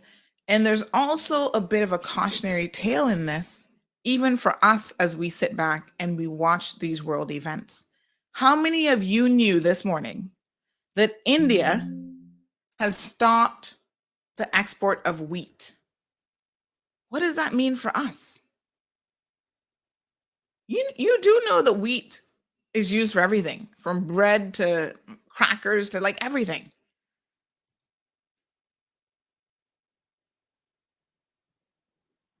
Right? So Magdalene says breast is best. Did not do formula for my children, 6 months exclusive, then onto pot food. Has nothing to do with the size of the breast either.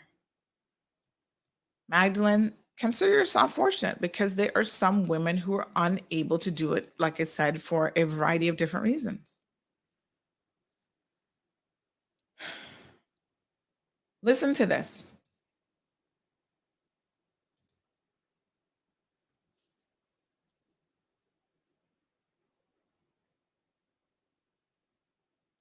Just queuing it up. Give me one quick second here.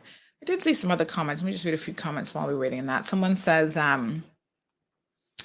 thanks, love ya. Wasn't John Ebanks fired from the Roads Board? Questionable reason. They won't even have public meetings to tell the people of upcoming legislation. Here's one for you. Read the disappearance of the candidates. In the early days, the main employment for the men was as seamen with national bulk carriers. Whenever some of the seamen were fired or blackballed, they ended up in the second main source of employment, the police service. Oh, Lord. Okay. Redevelopment. Can you find out why the work was stopped yesterday on the new hotel that is being built on Goring Avenue? Okay. I don't know anything about that. So at 9 o'clock this morning, we're going to observe one moment of silence in honor of the Honorable Sybil Ione McLaughlin. Someone said, well, if you sell your vote for Turkey, then you deserve to be ruled by a turkey. All right, folks, let's listen to this paper formula interview, and then this should time very well close to the 9 o'clock hour. Many American parents are living a nightmare right now. A nationwide shortage of baby formula means they literally cannot feed their infants. How could this happen? Part of it has to do with the fact that nearly the entire U.S. infant formula market is controlled by a handful of companies. And one of them, Abbott Nutrition, the maker of Similac, had to stop production a few months ago under an order of the Food and Drug Administration. It's doing a massive product recall because of a bacterial contamination at the Michigan plant. To help us understand everything happening right now, we have called on FDA Commissioner Dr. Robert Califf. Commissioner, welcome to the program. Good to be here. I'm glad I can be here with you. You know this. Right now, there are parents listening to this conversation, and they want to know how in the year 2022 in the United States, there is not enough baby formula for them to feed their children. What can you tell them? Well, first of all, I want to reassure all Americans that we at FDA are very concerned about this and doing everything we can, working 24/7 to get things righted. It is a complicated situation that we can break into parts that I'm glad to discuss with you so that people can understand it. But I'll also point out that we're committed that parents should be able to get formula for their infants. We know how desperate parents can be for this fundamental need, but we are committed to make sure that everyone does have formula now and ongoing. So how's that going to happen? I mean, the FDA ordered the shutdown of this Abbott plant over 3 months ago. Why isn't it back online yet? Well, you know, it's a very delicate thing to shut down a plant for the reason that we're now seeing. If it's a major manufacturer, then that can produce supply chain problems and shortages in particular areas. And then when there is a problem in a plant, to the extent that we saw, multiple measures need to be taken to make sure that the formula that's being made is safe and also has all the constituents. We're working closely with Abbott on this and would expect to have a path forward announced really within the next very short period of time. What does that mean? Short period of time? I mean, when you're talking about, you know, some families are just day by day driving many hours to try to find formula for their children. I really mean within a day or days, just making sure we got everything right so that when the plant does reopen, that the product that's being made is safe for families. But I also want to emphasize that there is enough formula to go around right now. It's just that we don't have the right formula in the right place in circumstances that the news has been reporting on appropriately. So a tremendous amount of work is going in to make sure the distribution systems are moving the product to the place where it's needed. Are we living through the consequences of the reality that just 4 companies in this country control nearly 90% of the infant formula supply in the U.S.? I mean, how could something as critical as baby formula be made so vulnerable this way? Well, you know, I learned a lot about this right before becoming commissioner. I was on a supply chain committee of the National Academy of Medicine. And I'd say this is a case in many industries. And when an industry is less diversified, then you have less resilience in the system. That is, as long as everything's normal, it works great. Then when something goes wrong, it's very difficult to compensate for it. This will be the subject of a lot of attention by Congress, as you might imagine. We have our budget hearings this week. We're very interested in getting this right going forward. Can you quantify the shortage for me? Well, there's a number called the percent of stock on the shelves. Right now, that's about 80%, which is down about 10% from what it was before the recall. So while this is a real problem, particularly in certain areas, the overall amount of stock is not as low as it might appear. Nevertheless, we're going to work night and day until we get it back up to normal levels. Though I do need to follow, is it true that about half of the total infant formula purchased in America is done so by low-income benefit recipients of the WIC program for women, infants, and children? That's correct. This is really an essential product for low-income families and their children. And so we are going to work night and day to get this right. Dr. Califf, thank you. Thank you. What a hot mess. So the Abbott plant in Michigan has reopened, and the U.S. Food and Drug Administration has reached some sort of an agreement with them. They're the country's biggest formula maker to restart production. They've also allowed for the import of European formula. So again, I want to be very, very clear when it comes to chain supply issues. The United States of America is a big country. If they can have a supply chain crises, not just with baby formula, but this is a big one that was topical this past week, where now they're having to turn to Europe to try to bring in formula from Europe, we need to start thinking about, wow, who are our suppliers? And when they start to have issues, primarily we're getting stuff from the US, but we saw during COVID, remember Mr. Woody Foster came in the program, he said they are actively and constantly looking at other sources, whether it's Latin America, South America, Mexico, they're all over the place trying to see how they can supplement what we receive here on our grocery shelves, just to make sure that we don't fall into any major issues. Babies are in the US at risk at the moment. So again, not everyone has the luxury of being able to breastfeed. This is nothing that should be laughed about, because many babies need formula in order to survive and thrive, and it contains all the nutrients in the right quantities to meet an infant's health and developmental needs. Some parents have started to water down commercial formula, which is a very dangerous thing to do. That can leave a baby malnourished. Pediatricians are also warning parents not to make homemade formula.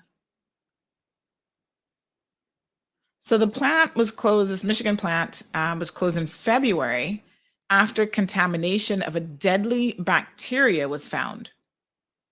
Several babies who were drinking the formula got sick, and 2 babies actually died. Of course, the company claims that there's no evidence that its product was the cause. So, the President Biden and his administration is obviously having to look at this situation very, very carefully, and it's not a good look on them. New York Times headline, White House struggles to explain baby formula production plan. So just because the plant has reopened, it doesn't mean that the shortage has disappeared. They're expecting the shortage to continue at least into the next month or so.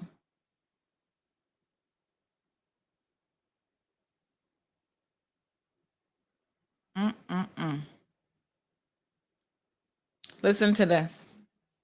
Administration officials struggle to explain how Mr. Biden's decision to invoke a Cold War era statute will help alleviate the shortage of baby formula that has stressed families across the nation and led to heartbreaking reports of infants being sent to the hospital for lack of food. So he authorized some sort of a Defense Production Act in an effort to ensure formula manufacturers had access to the ingredients and materials that they need to ramp up production. And people are saying, in practical terms, how is this actually going to help? What a mess. So good morning, Andre. Andre says babies need nothing more than breast milk. Andre, I know that is the ideal position, but there are a lot of people who cannot produce breast milk. And here's the thing. If you have a 3-month-old and unfortunately you were not able to breastfeed that child, and you've been giving that child formula, what are you going to do?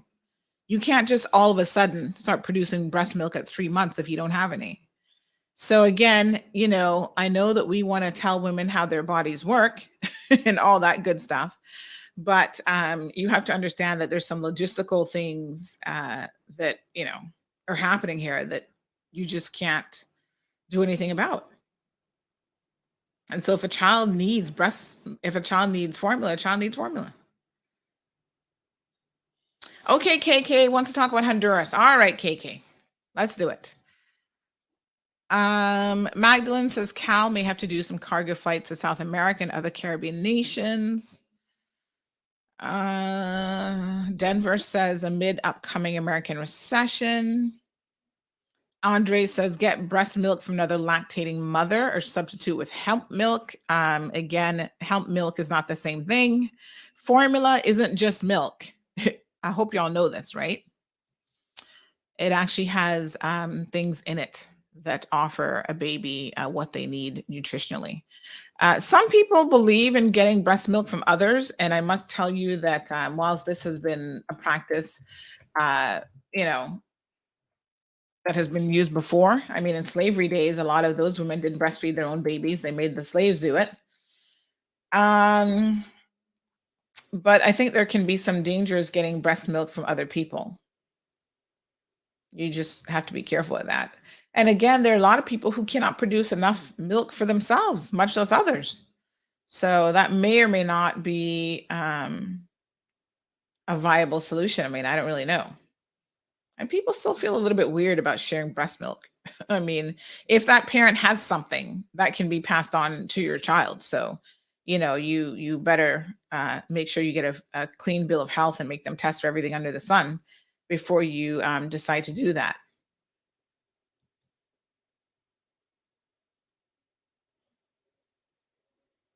I'm going to share an article from 2017 about breast is best, which is something that we have been campaigning around. I think you might want to read this. So, you just got to make sure that a baby's getting the nutrition that they need. And sometimes that has to come from a formula. All right, have a look at this article, Andre. Let's move on then to, oh my goodness. We missed the moment of silence. Oh gosh, 9:00. Let's do it now. 1 minute of silence in honor of the Honorable Sybil McLaughlin, Cayman's second national hero.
All right, folks. Again, a moment of silence. We're supposed to do it right at 9:00, and of course, we kind of missed that.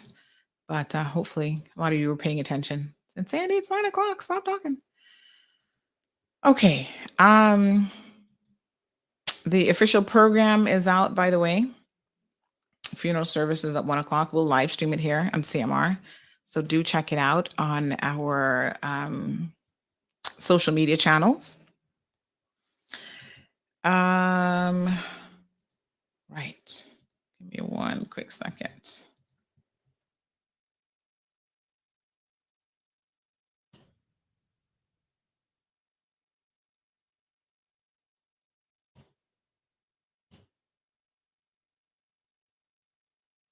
Mhm. Okay, so I just got the official program. I'll see if I can post it up. It's a PDF, so sometimes PDFs are a little bit tricky. All right, KK wants to talk about the murder in Honduras. Well, here's what we know. A 19-year-old Caymanian kid, I guess he has connections to Honduras, he lives in Saiba, apparently. There is a guy from Honduras, Jamaica, and where's the other one from? Cayman. And so they were alleged to be involved in a taxi driver being murdered. So we don't know a whole lot except that they were arrested and they, are being charged with this murder. Friday the 13th is when the robbery and murder took place in La Ceiba, Honduras. A lot of you saw the photos of them and you're wondering, why are their hands in bags? Like they had their hands literally in a like almost like brown envelopes. And so apparently they do that in order to preserve any what would you call it, residue from the gun, to see who may have actually pulled the trigger. Now, I don't know if in Honduras it actually makes a difference. Maybe it does. Maybe that person will get more time. In a lot of jurisdictions, so this is them with their hands in the little bags, very rudimentary way of doing it, to be honest. In a lot of jurisdictions, it doesn't matter if you participate in the commission of any crime that leads to the murder of someone, you're actually charged with that murder as well. That's how it works in the US and in other jurisdictions. So you're going to get the same sentence and you're going to fall just as if you had pulled the trigger. So no, KK, we've not really heard anything further on this other than the initial arrest. Someone had mentioned that they heard something about the Jamaican fellow being shot by the authorities in Honduras. But again, this is not something that we got any official confirmation on. So I guess we'll wait to see, what else pops up. But here's a video that was played of them being hauled off, chained together in handcuffs.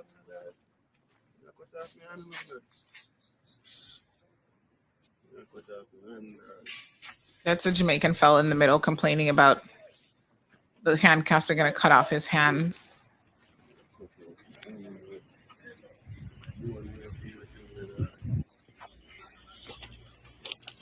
And there's the 19-year-old on the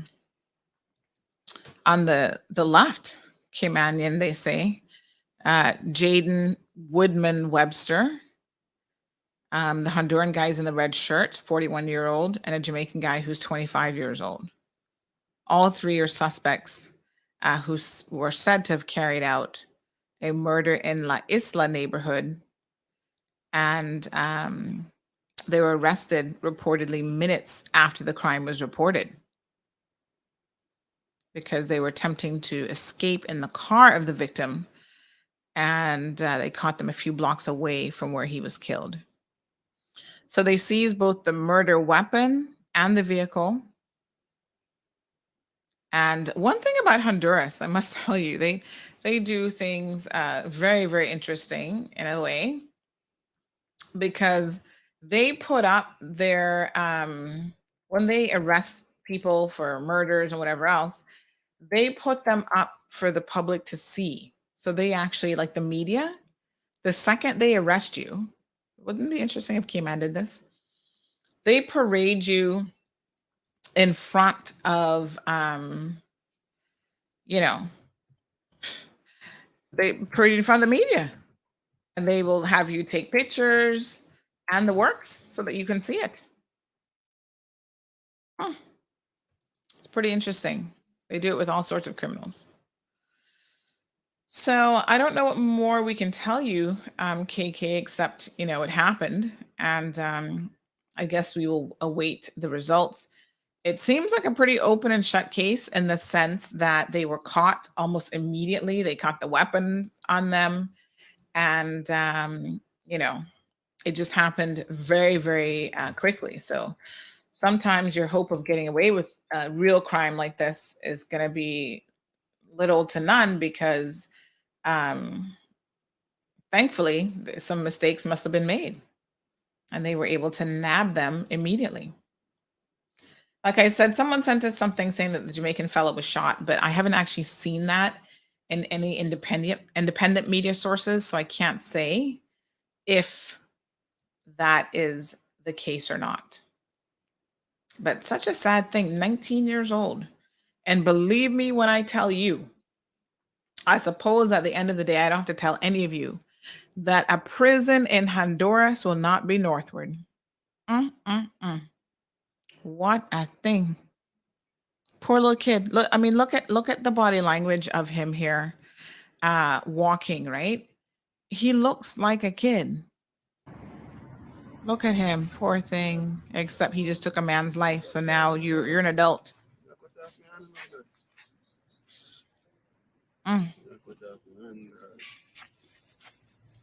The poor Jamaican talking about they can cut off his hand with the handcuffs. Not gonna be the least of his worries. He better be happy if they don't cut something else off in prison in Honduras. What can you say? I don't know.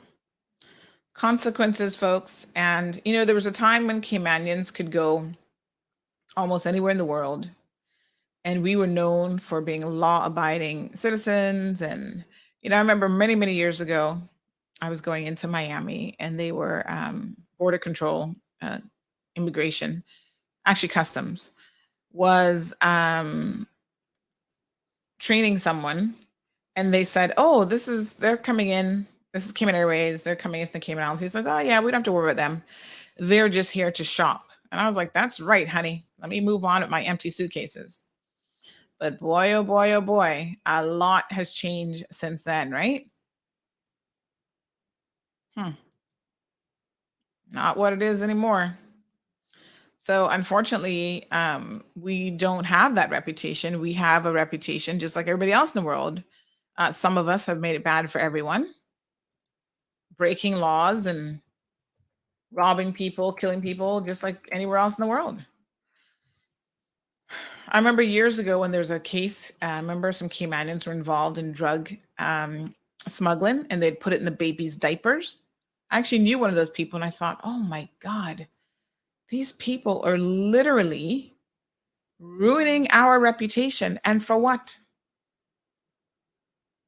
To get a quick buck off of drug money? So, we get treated just like everybody else now. Most unfortunate. So Fatima says, I hear Jade is the brother to Miss Cayman, Miss Woodman Bodden. I don't know. I have no idea who he is. So Denny says, are they criminals or suspects? Well, legally they're suspects, but in the mind of everybody else, they're criminals.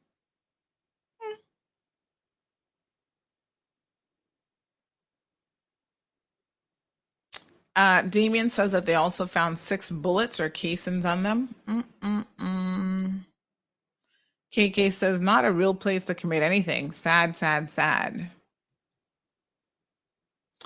Yeah. I mean, listen, there's like, jail in Cayman where you're going to get 3 square meals a day and you're going to be relatively safe. And then there are places, Latin America, South America, Central America, even in the US, if you go to a hardcore prison, you kind of don't want to go to jail there. They're not the places, those jails are not fun. They don't really care too much about human rights infractions. So 936 folks, 2626 is the telephone number. So yeah, not a good look. But yeah, I don't know who this young man is, to be honest. I have no clue. But he's somehow connected to Cayman. A Webster. Huh. What a hot mess. Well, someone else is asking if they're gonna will he be able to come back? I mean, I don't know. Anybody here familiar with what sort of sentence he's probably looking at for murder in Honduras? Is that a life sentence? Is that a, death sentence? What are they going to do in Honduras? I don't know.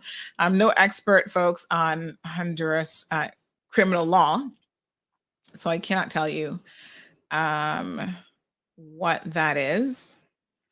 I'm just having a look here on the Honduras news site to see if there's been any further updates.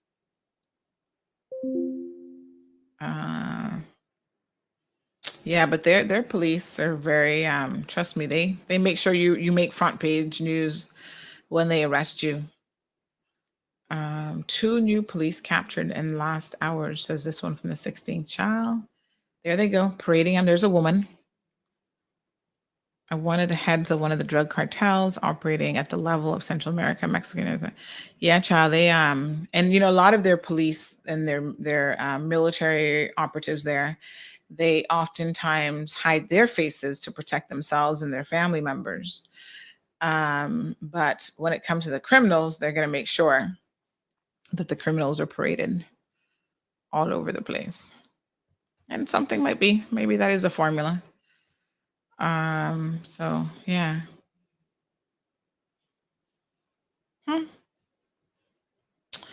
So as soon as we know anything more, we will certainly inform you guys and let you know, but that's all we know for now. I guess they'll go through the process. Caymanians, when we have family members that are arrested abroad, a lot of times we think that we can get them out of situations with a little bit of money, and we try to interfere with justice overseas. And a lot of the experiences that I've seen from afar is that just doesn't work, and they're going to go to jail, and they're going to spend some time in jail. So it is what it is, folks. You do the crime, you do the time. All right, KK, evidence. Yes, that's why they do that. Emma says, I would also like to know how much it costs government to do the most recent census, because a guy asked me like 6 questions over the phone. That was it. I was like, WTF just happened there. When I did that, I had like a book of questions. I'm surprised you only had 6 questions, because they came to my residence and it was a lot of questions. Yeah, I was like, y'all done yet? Good morning to Mr. Bush, Mr. William McKeever Bush, Speaker of the House and MP. He says, morning, Sandy. Very interesting points being made this morning, some of which I can agree with. One thing is that Cabinet has GIS that's supposed to be there to get the members of Cabinet info out and must be responsive to those kinds of needs. Other members of Parliament have to pay to some media outlets if they can trust them to get out our information.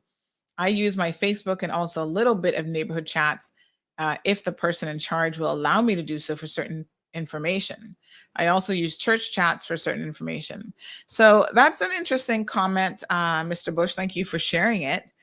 I think this is what I would say to that. Yes, GIS has a role, and I get it that when it comes to official government business, that's their remit. But what I was actually speaking about this morning isn't the government arm of things. So I get that they've got chief officers and GIS and a communications team, and they do all of the official government releases. I'm talking about just from constituency perspective.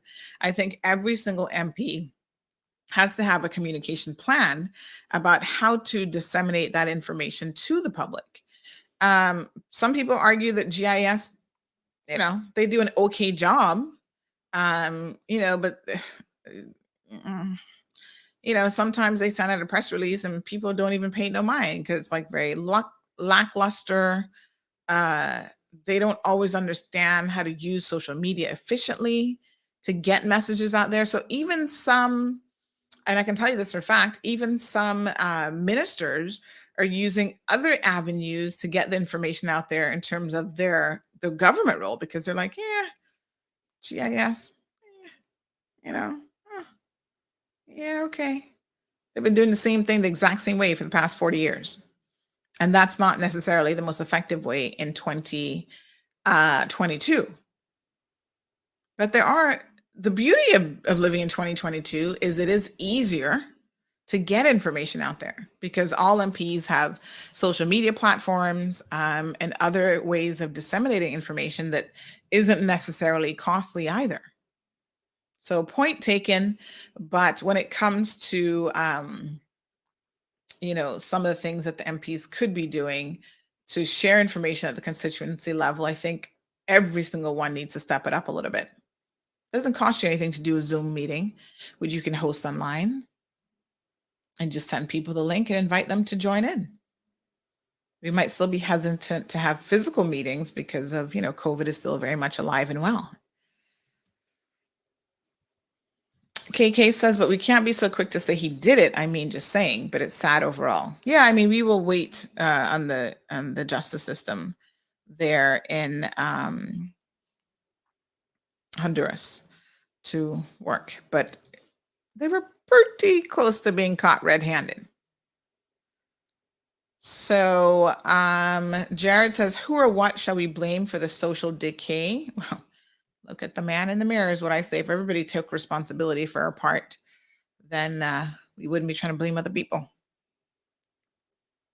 The blame game is strong.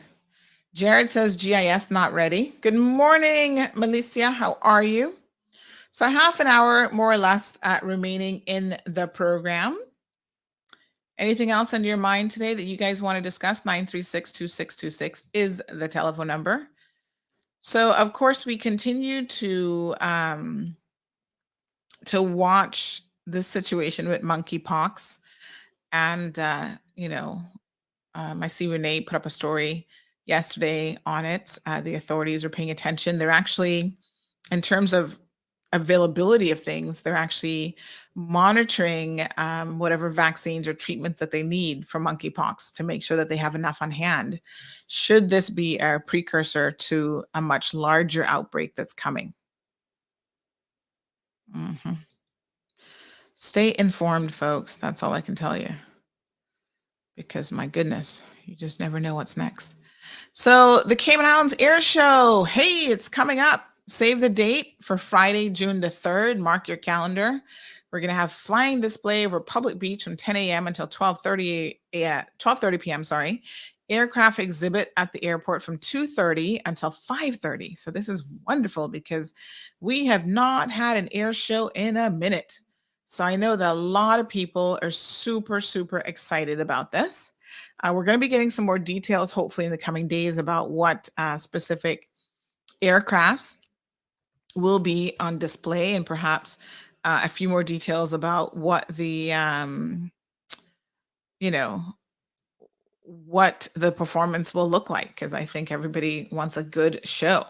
So Denny asked the question, regarding GIS, any laws and regulations needed to bring them into the 21st century? Denny, I don't know if it's about laws and regulations as it is just thinking outside the box. The box is no longer square. And I think sometimes elements of government haven't received or gotten that message. They're just used to doing what they think has always worked for them. And they just continue to do it the same way. So I don't know what to tell you, except you probably need some fresh blood in GIS that can shake things up a little bit and inject some new ideas and a different way of reaching the intended audience and doing things. Government loves a press release. As someone who's in the space of media, and they're not the only one. Someone sent me a press release the other day. I'm not going to say who. And I said to them, why are you sending a press release that reads like a book? This is too long. We didn't publish it because it's too long. Nobody's going to read this, not even me. You send me a press release on a topical issue that is 7 pages long or whatever the heck this was. I was like, are you kidding me? If you have that much to say, that's when you need to sit down and actually have a conversation, like an interview, and just engage and talk to the people. There's a couple NPOs that send these, oh my God, laborious, lengthy boring press statements. And I just look at them and shake my head. They are so long, nobody is going to read it.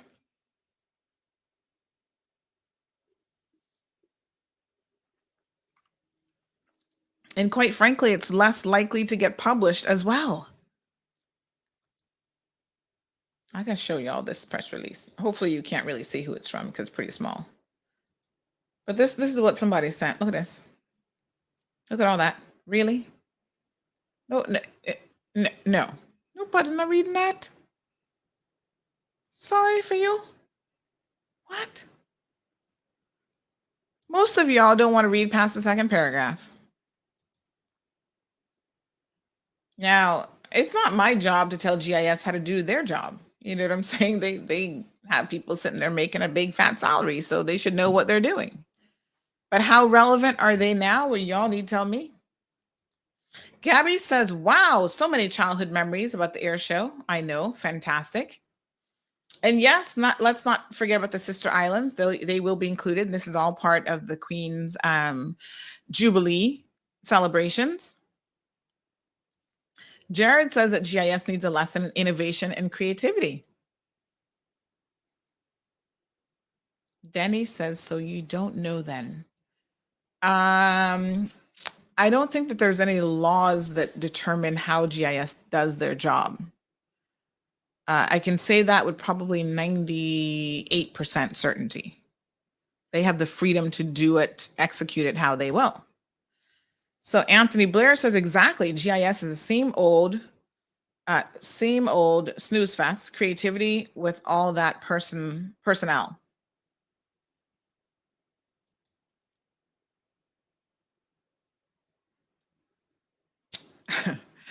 I don't want to be critical of them, but yeah, it is what it is, folks. Cameron says, morning, Sandy. Have you heard anything more about the car that was being held for ransom? It was recovered. Now, here's a perfect example of people who are still not with the times. So after we put the story up, it was recovered. The police are like, oh, don't let CMR know that it was recovered, or don't have them tell the public because it might impact our investigation.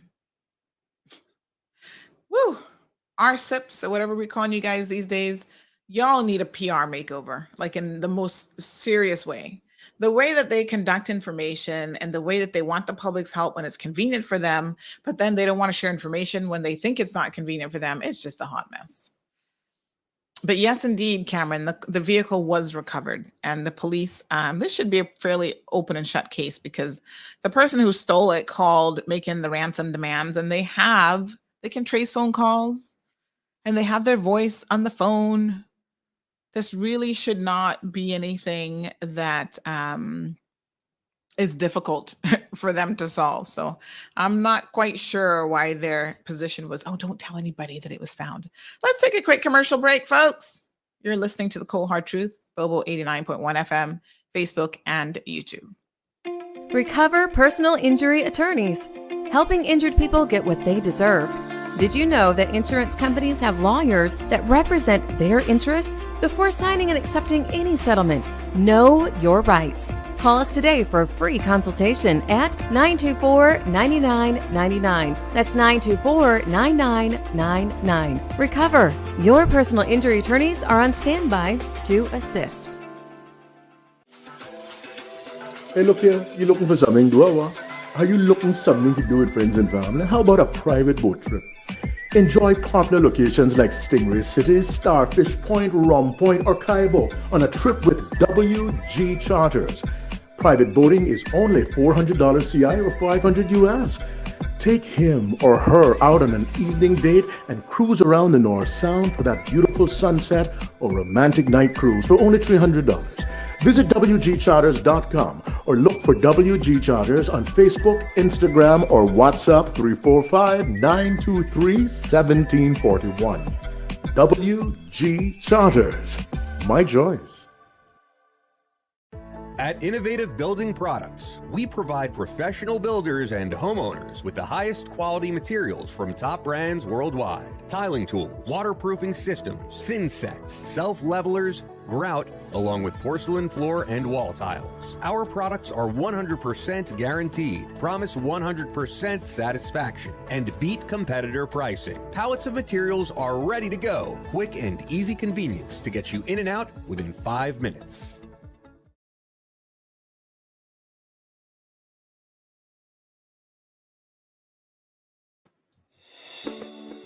At the HSA, we know that your time is a precious resource and want to help you spend it wisely.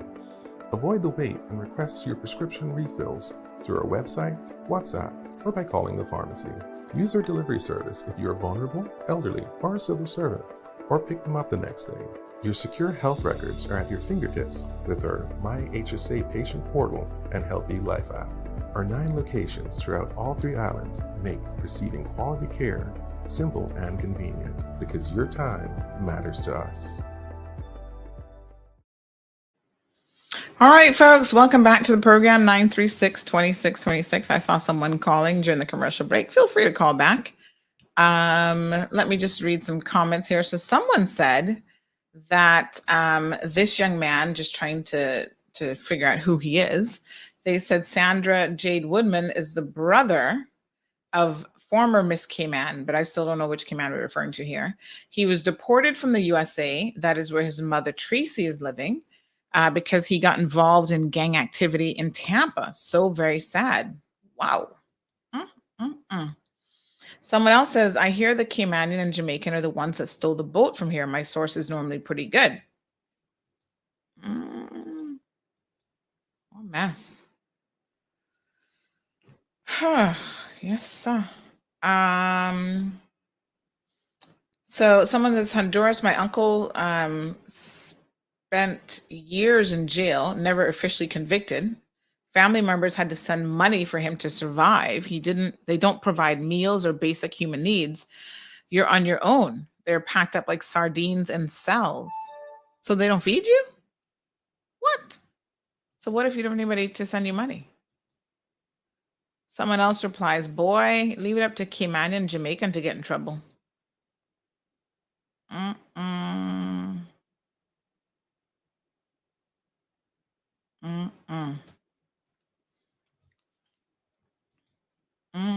What a mess.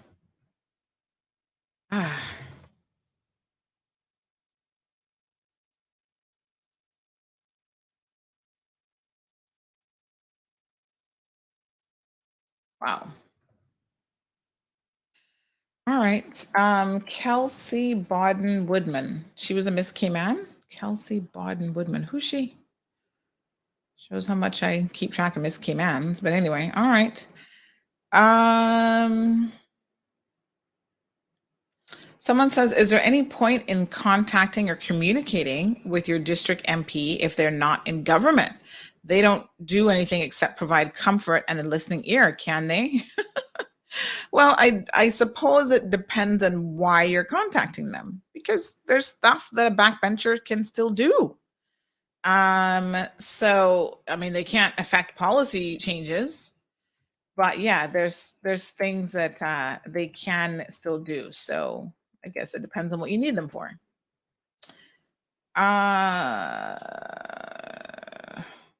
Someone says, I'm sure don't want to see them at my house, but it would be nice if they remember the people, but one time in 4 years. Someone said, good morning, Sandy. Sir Alden, it should be. Oh, my apologies to Sir Alden. Very good. All right, folks. You guys make me chuckle. All right, so Denny, Cameron says, boy, you can hear some stuff. Yeah, you can hear some stuff. All right. Gabby says, every time I hear Mr. Quincy, I think about the bus man story. You think I fool? Hashtag priceless. What was the bus man story? I think I missed that one. Port staff being fired. Well, we are waiting on, we put in an FY request. We were hoping that Listen, when you're media, you shouldn't have to FOI everything, because then they purposely, FOI 30 days, and they take their sweet time. Sometimes it's just a very simple media query. It doesn't have to be FOI. It's like, hey, I know you guys did this report recently on the port. Can we just get a copy of the report? We've received your FOI, and we'll take our time 30 days later and see if we can respond to you. It's like, if you have it, can you just send it? Does it really take 30 days to send a report by email? So we've requested this report because it might give us some additional insight. I still am working on this story about the money that government allegedly owes port workers dating back for many, many, many years. And the reason why the story should have been up over a month ago, but the reason why I haven't been able to put the story up yet is I'm trying to figure out where that matter stands currently. Because I understand that under the previous government, there were some talks with maybe the AG's office on actually coming to a settlement, because government has pretty much admitted that they owe the money, but it hasn't been paid. So I don't, this is where I'm trying to get, like, what was the last correspondence on this for the port workers? Their lawyers had been working on it, but of course, a lot of the port workers, they were trying to pool resources in order to get this matter resolved, because they don't really have a lot of money to be fighting the situation. So, yeah.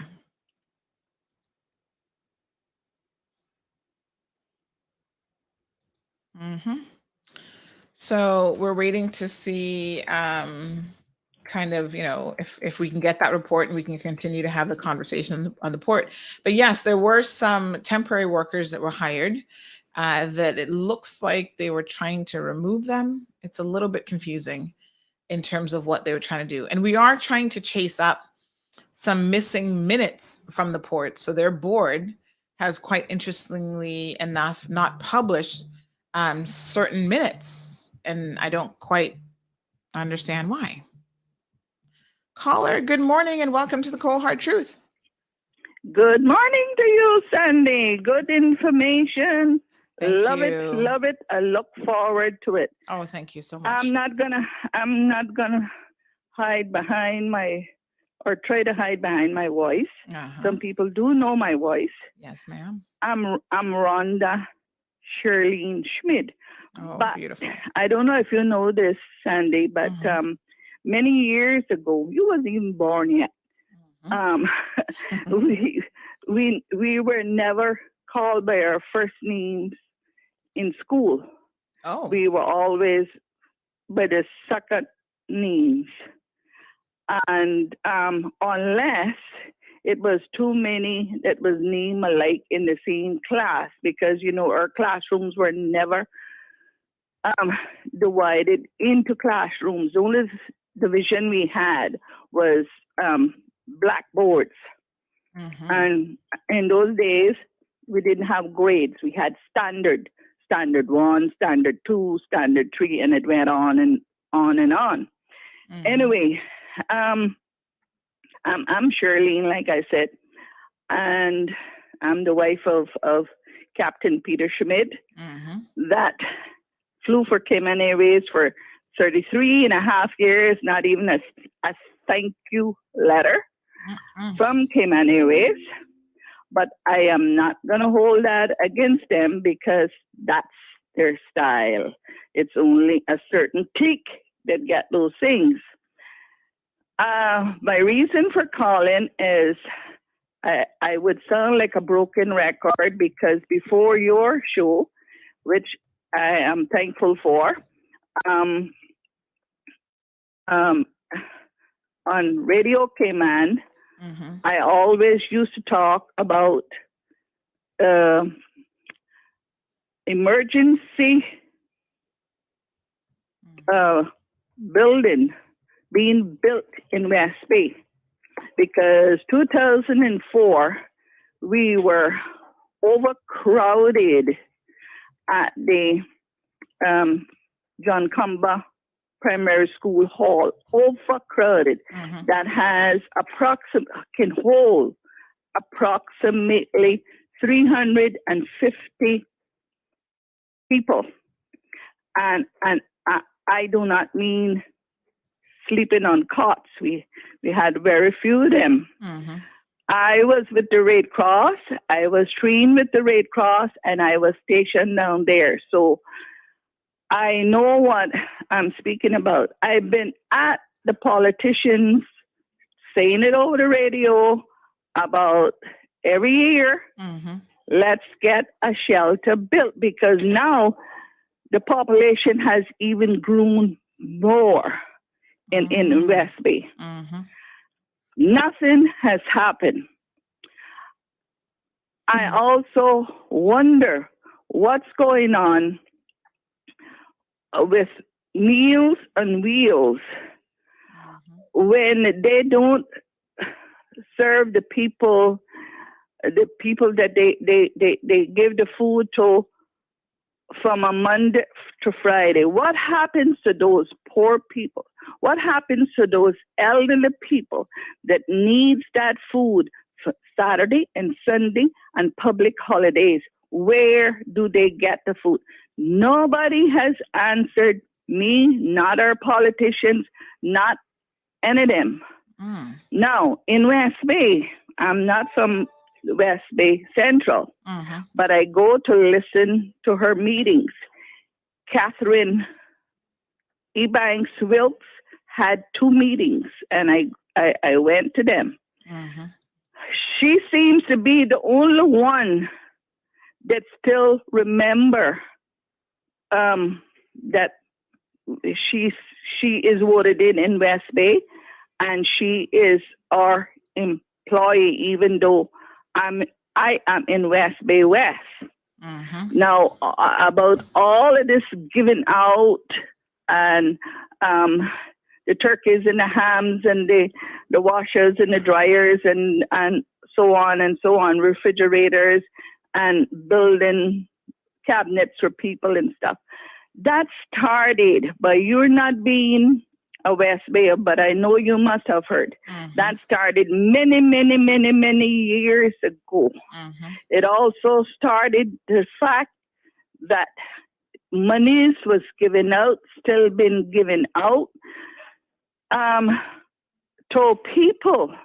Our monies, our hard-earned monies has been given out to people that don't want to work, and they're told they don't need to work, so they go and sit at a politician fence, go in to that politician home from 4, 5, 6 o'clock in the morning. When they get the money, you can come down West Bay and see what they're doing.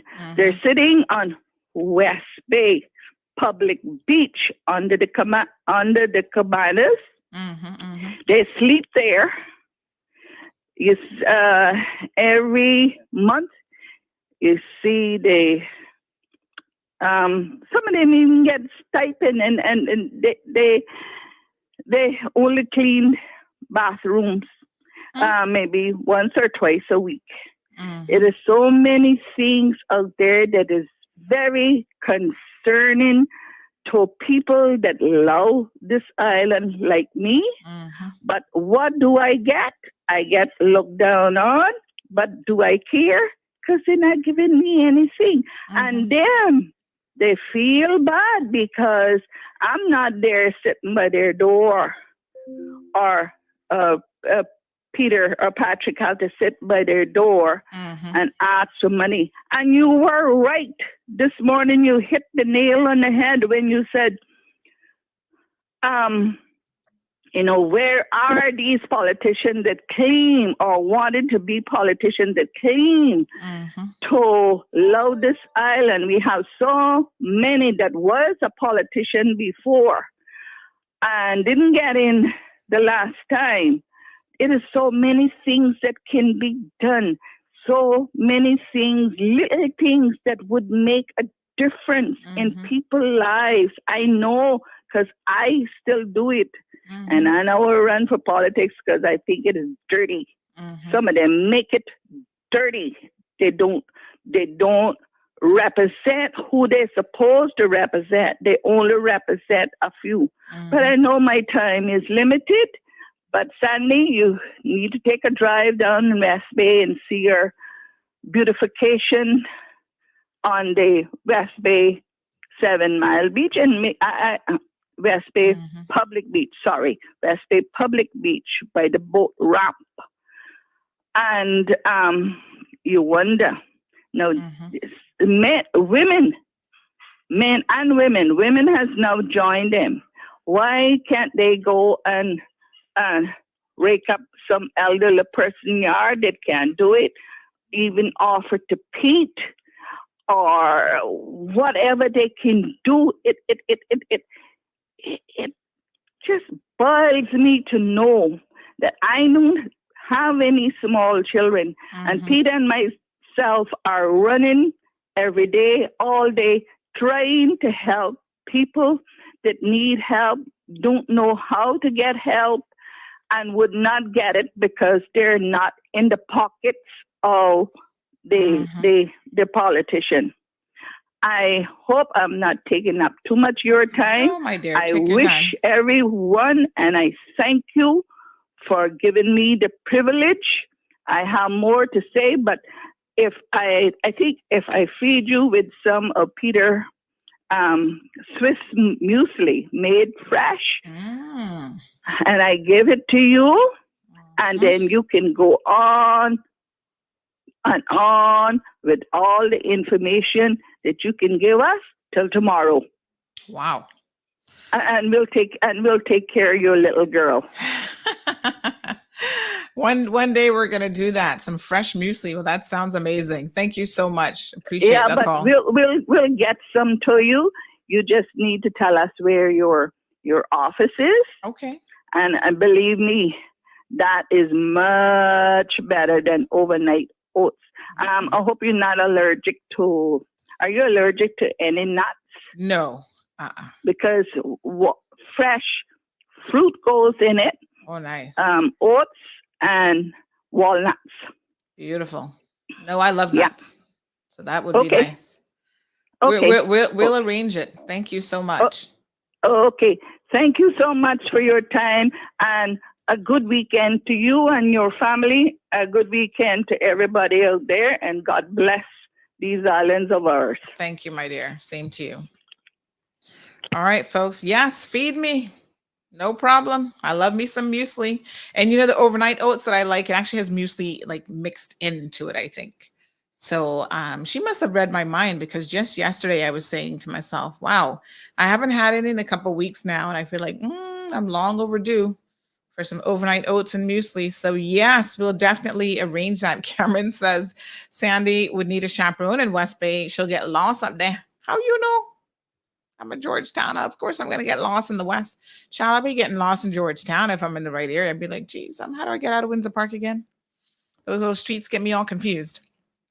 But I thank her for the invitation, because there's been other people who have been inviting me to come into West Bay to see some of the conditions under which people are living in that district. This is legit. Miss Romelia has been saying to me that there's a gentleman there, I believe it's a gentleman, who's agreed to speak with me, and wants to show what the situation is, the living conditions. And the question becomes, how has this happened? Everybody's blaming the politicians. They're saying the politicians have failed us. You heard that caller to the program. Ms. Rhonda said that 4 MPs in West Bay, and she only ever hears or sees one.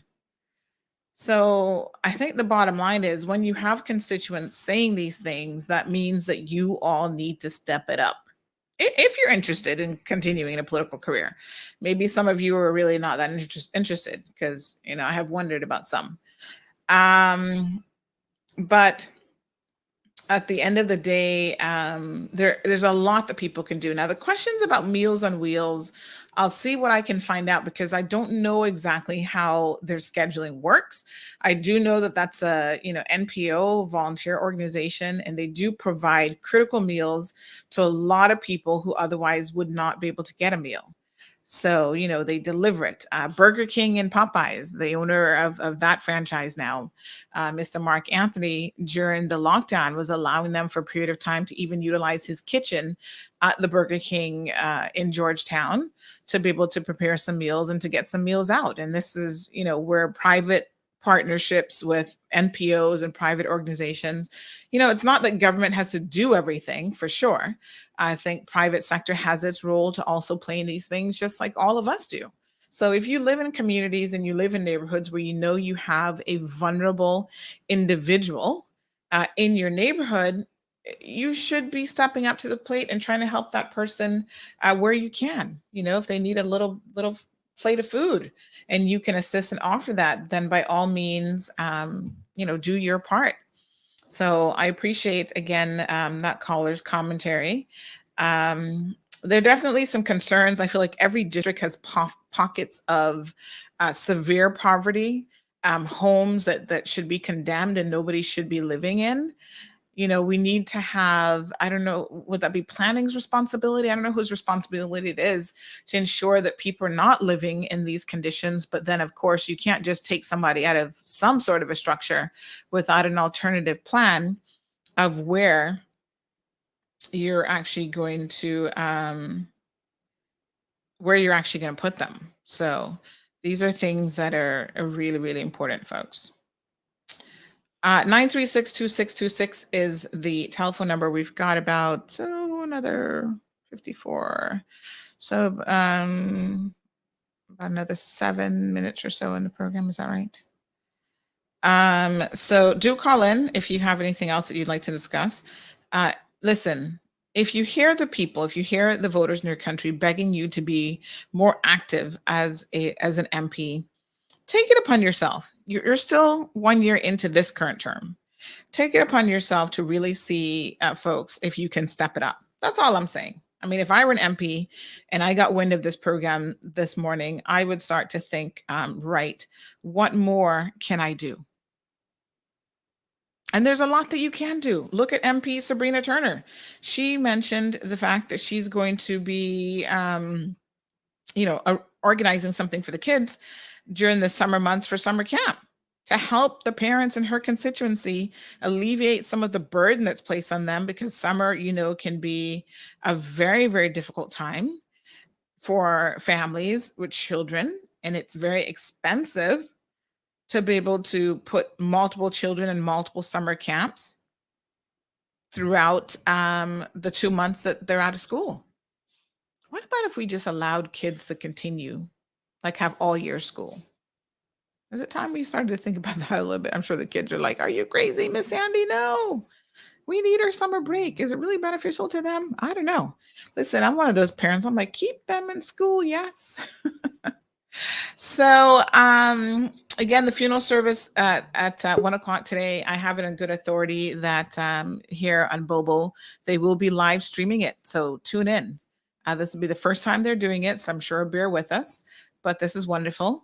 You can actually listen to it. So a lot of you don't, again, you may not have data to be able to watch it. So listen in and you can hear the official funeral of Cayman's second national hero, Miss Sybil McLaughlin, which starts this evening at 1 p.m. at Emsley Memorial.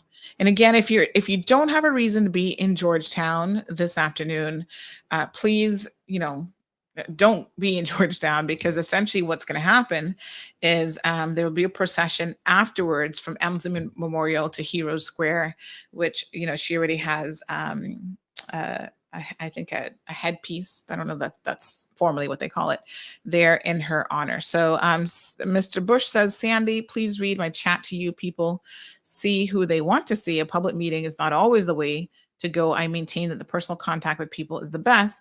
Then when there are personal needs, the more public needs are met best when cabinet responds to the needs as put forward by MPs.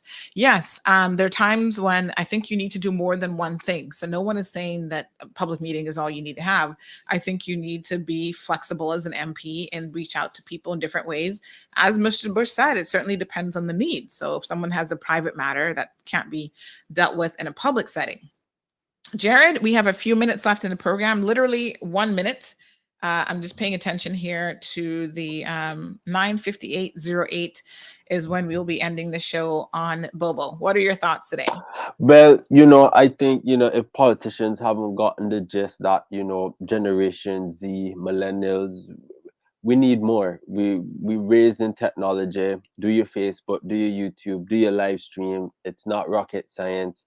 I think with the inefficiency of certain politicians, it does leave room for people who tried last year or last election cycle to come in and take advantage. So, the strategy, I'll let you. Yes. So, folks, see you at 1:00 for the official funeral. Thank you for tuning in to another episode of The Cold Hard Truth on Bobo 89.1 FM. Cayman's #1 talk show is live weekdays from 7:30 a.m. Never miss an episode again. Watch anytime on CMR's Facebook and YouTube channels for the latest show episodes. Don't forget to follow us online on our social media channels and visit CaymanMarlRoad.com for all the latest news and community happenings.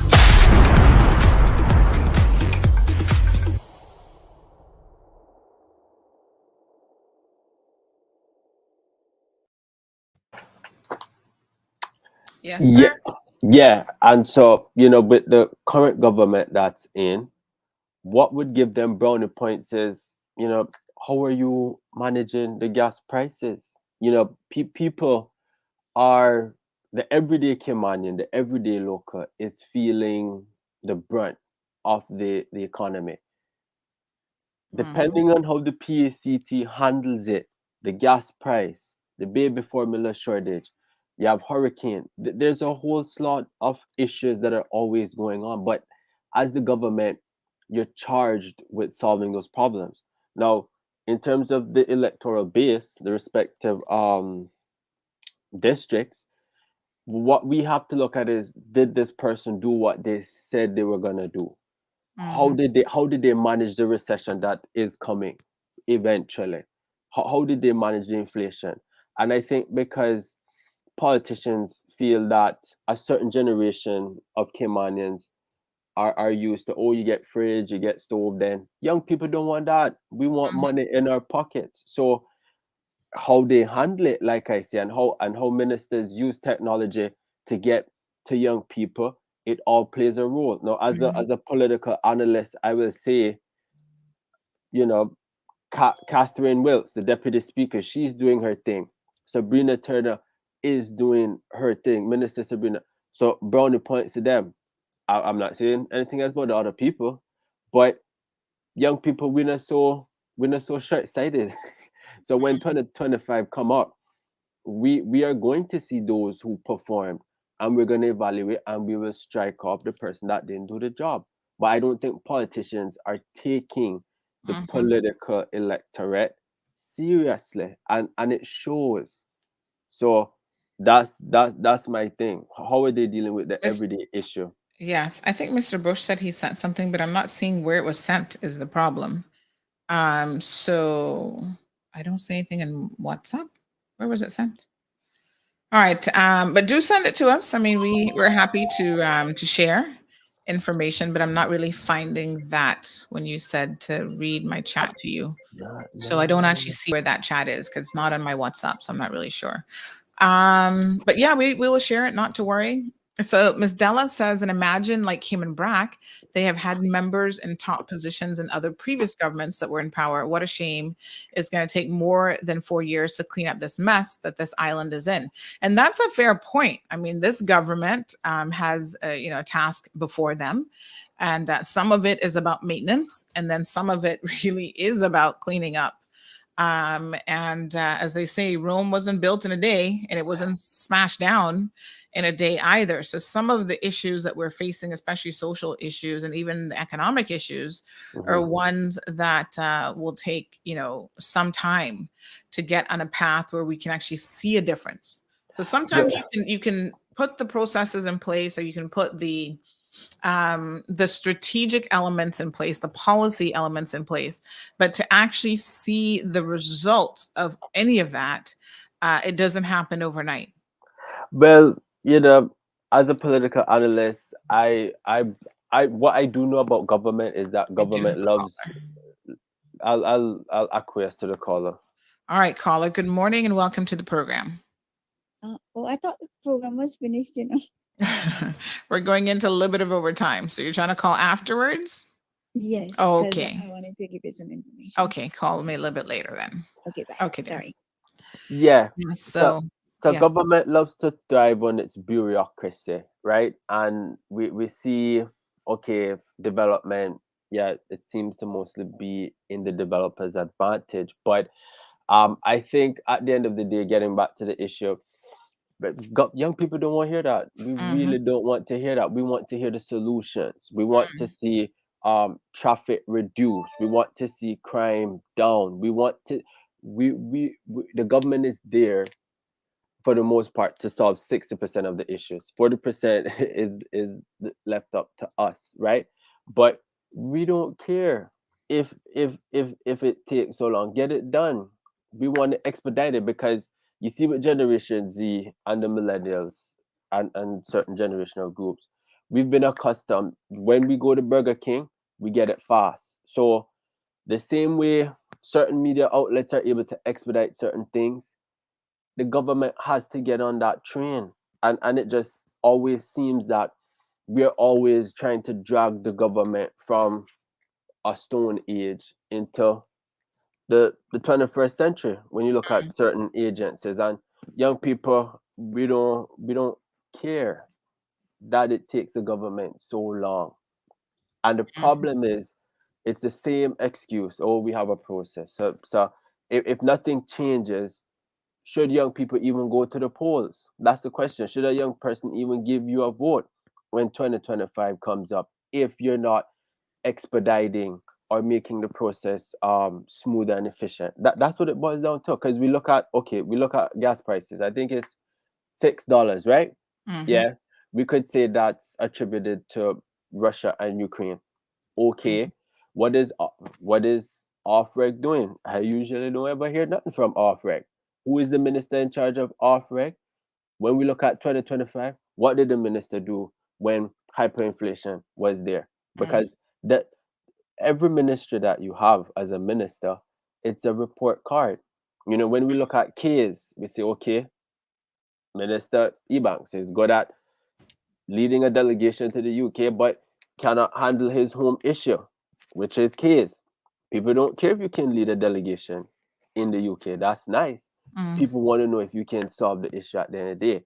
So the lack of media presence, the lack of innovation and creativity to connect with young people, it will work against you in the polls. And you know what else, Jared, is interesting in terms of the Keys Foundation? Yesterday, after the program, I had a number of young people reach out who were in the Francis Bodden Children's Home saying that they want to share their stories. Sorry, which are not positive stories. Let's put it that way. One young lady is going to take pen to paper and share some of what happened to her. And I have to wonder, as I was corresponding with her, again, you talk about the politicians not necessarily being connected in the way that they should. We need politicians who are jack of all trades. So yes, we need politicians who can go abroad, represent us on the world stage, right? Go to these conferences overseas, et cetera. But we also need politicians who understand that they need to be in the trenches with the people who elected them, right? Because that particular minister understands financial services, and he understands the need to keep that afloat, because right now that is what is keeping the Cayman economy going, as tourism took a significant hit from the whole COVID pandemic. So yes, we need financial services in a big way. So we're glad that he's focusing on that, but that's not the sole focus. That shouldn't be the only focus. You've got to be able to juggle multiple balls in the air at once. And those are the expectations that we have of modern day politicians. Yeah, people have needs. Like, okay, 100%, you're good at leading the delegation. That is good. But you have a home which is housing Caymanians, which is causing social detriment to the Cayman Islands. So every time you might think you're doing 5 steps forward, but actually you're doing 10 steps backwards, because you need those Caymanians that are going to be able to contribute to the Caymanian economy. That can be project managers, construction people, whatever. So when they get abused and it trickles over, right? Because if the child will end up needing more social services. So like you said, you need to be a jack of all trades. You need to have your hand on the pulse. I wouldn't even mention the school and the process it took for 15, 20 odd year old school to get done, because at least 2 to 3 governments had to do that. But we want to see problems solved, right? If we're paying you over 100,000, right, you gotta be pulling your weight, and we don't see it, and people want to know what you're doing, right? Locking up yourself in your office on 5th floor, and then coming up when 2025, it won't go well with the voters, because it just show that you only need us for a vote, but you're not actually consistently communicating. Now, what I will give props to the PACT is that they release the cabinet briefings. The problem is how many people read the cabinet briefings. If you had a press release every week, okay, for the week or month of 2022, we did this, we did that, we did that. Visually, people see that. Visually, people can always go back to see that. The likelihood of people reading things have declined drastically. But how are you using technology to maintain the connection? GIS, I have no opinions on them other than their GIS.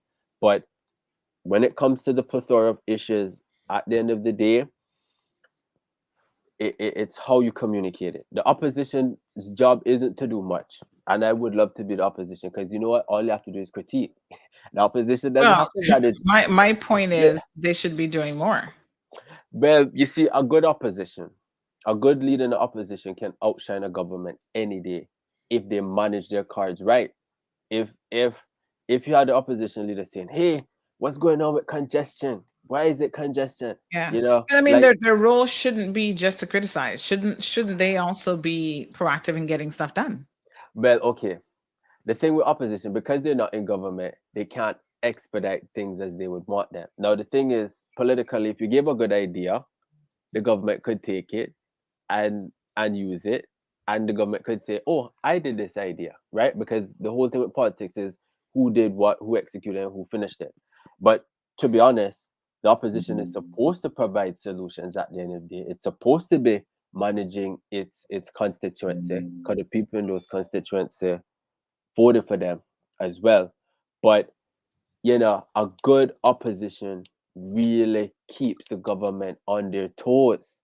So you notice how certain members of the PACT keep the government on their toes, and the government would always get a bit frustrated at times. If you watch some of those debates, I don't get that sense with this opposition, because they do know there will be certain errors made by the PACT, and it's only a matter of time until the PACT makes those errors that they can say, "Oh, well, look, this is what you elected, that's what you got."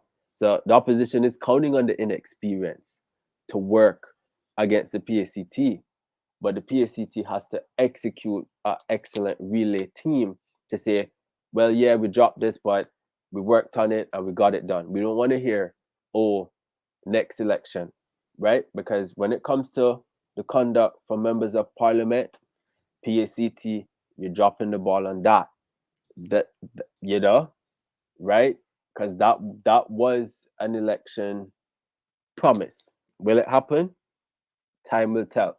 But it's anybody's game at this point, really and truly. And politicians need to understand that it's a given. Anybody can take their seat, even if you're the premier. Alden almost lost his seat. The speaker almost lost his seat. We've seen a lot of flipping happen. So it's nobody's game. And I want the politicians to feel the pressure, because You're there to solve the problems at the end of the day, not to suck up the AC and be like, oh, my life is good. We're watching, and I'm definitely watching. So when the report is done, probably in June, there's some things are going to be made. But thank you, All Sandy. right. Thank you, my dear Jared. Have a safe and beautiful weekend. Anthony Blair says again, the efficient and accountable district councils are needed, another arm to keep many in check. The thing about district councils, Anthony, is we have high hopes for them, but how they will actually work is a whole other cup of tea. Will they just be an extension of the politicians, like the boards, right? They're not always efficient.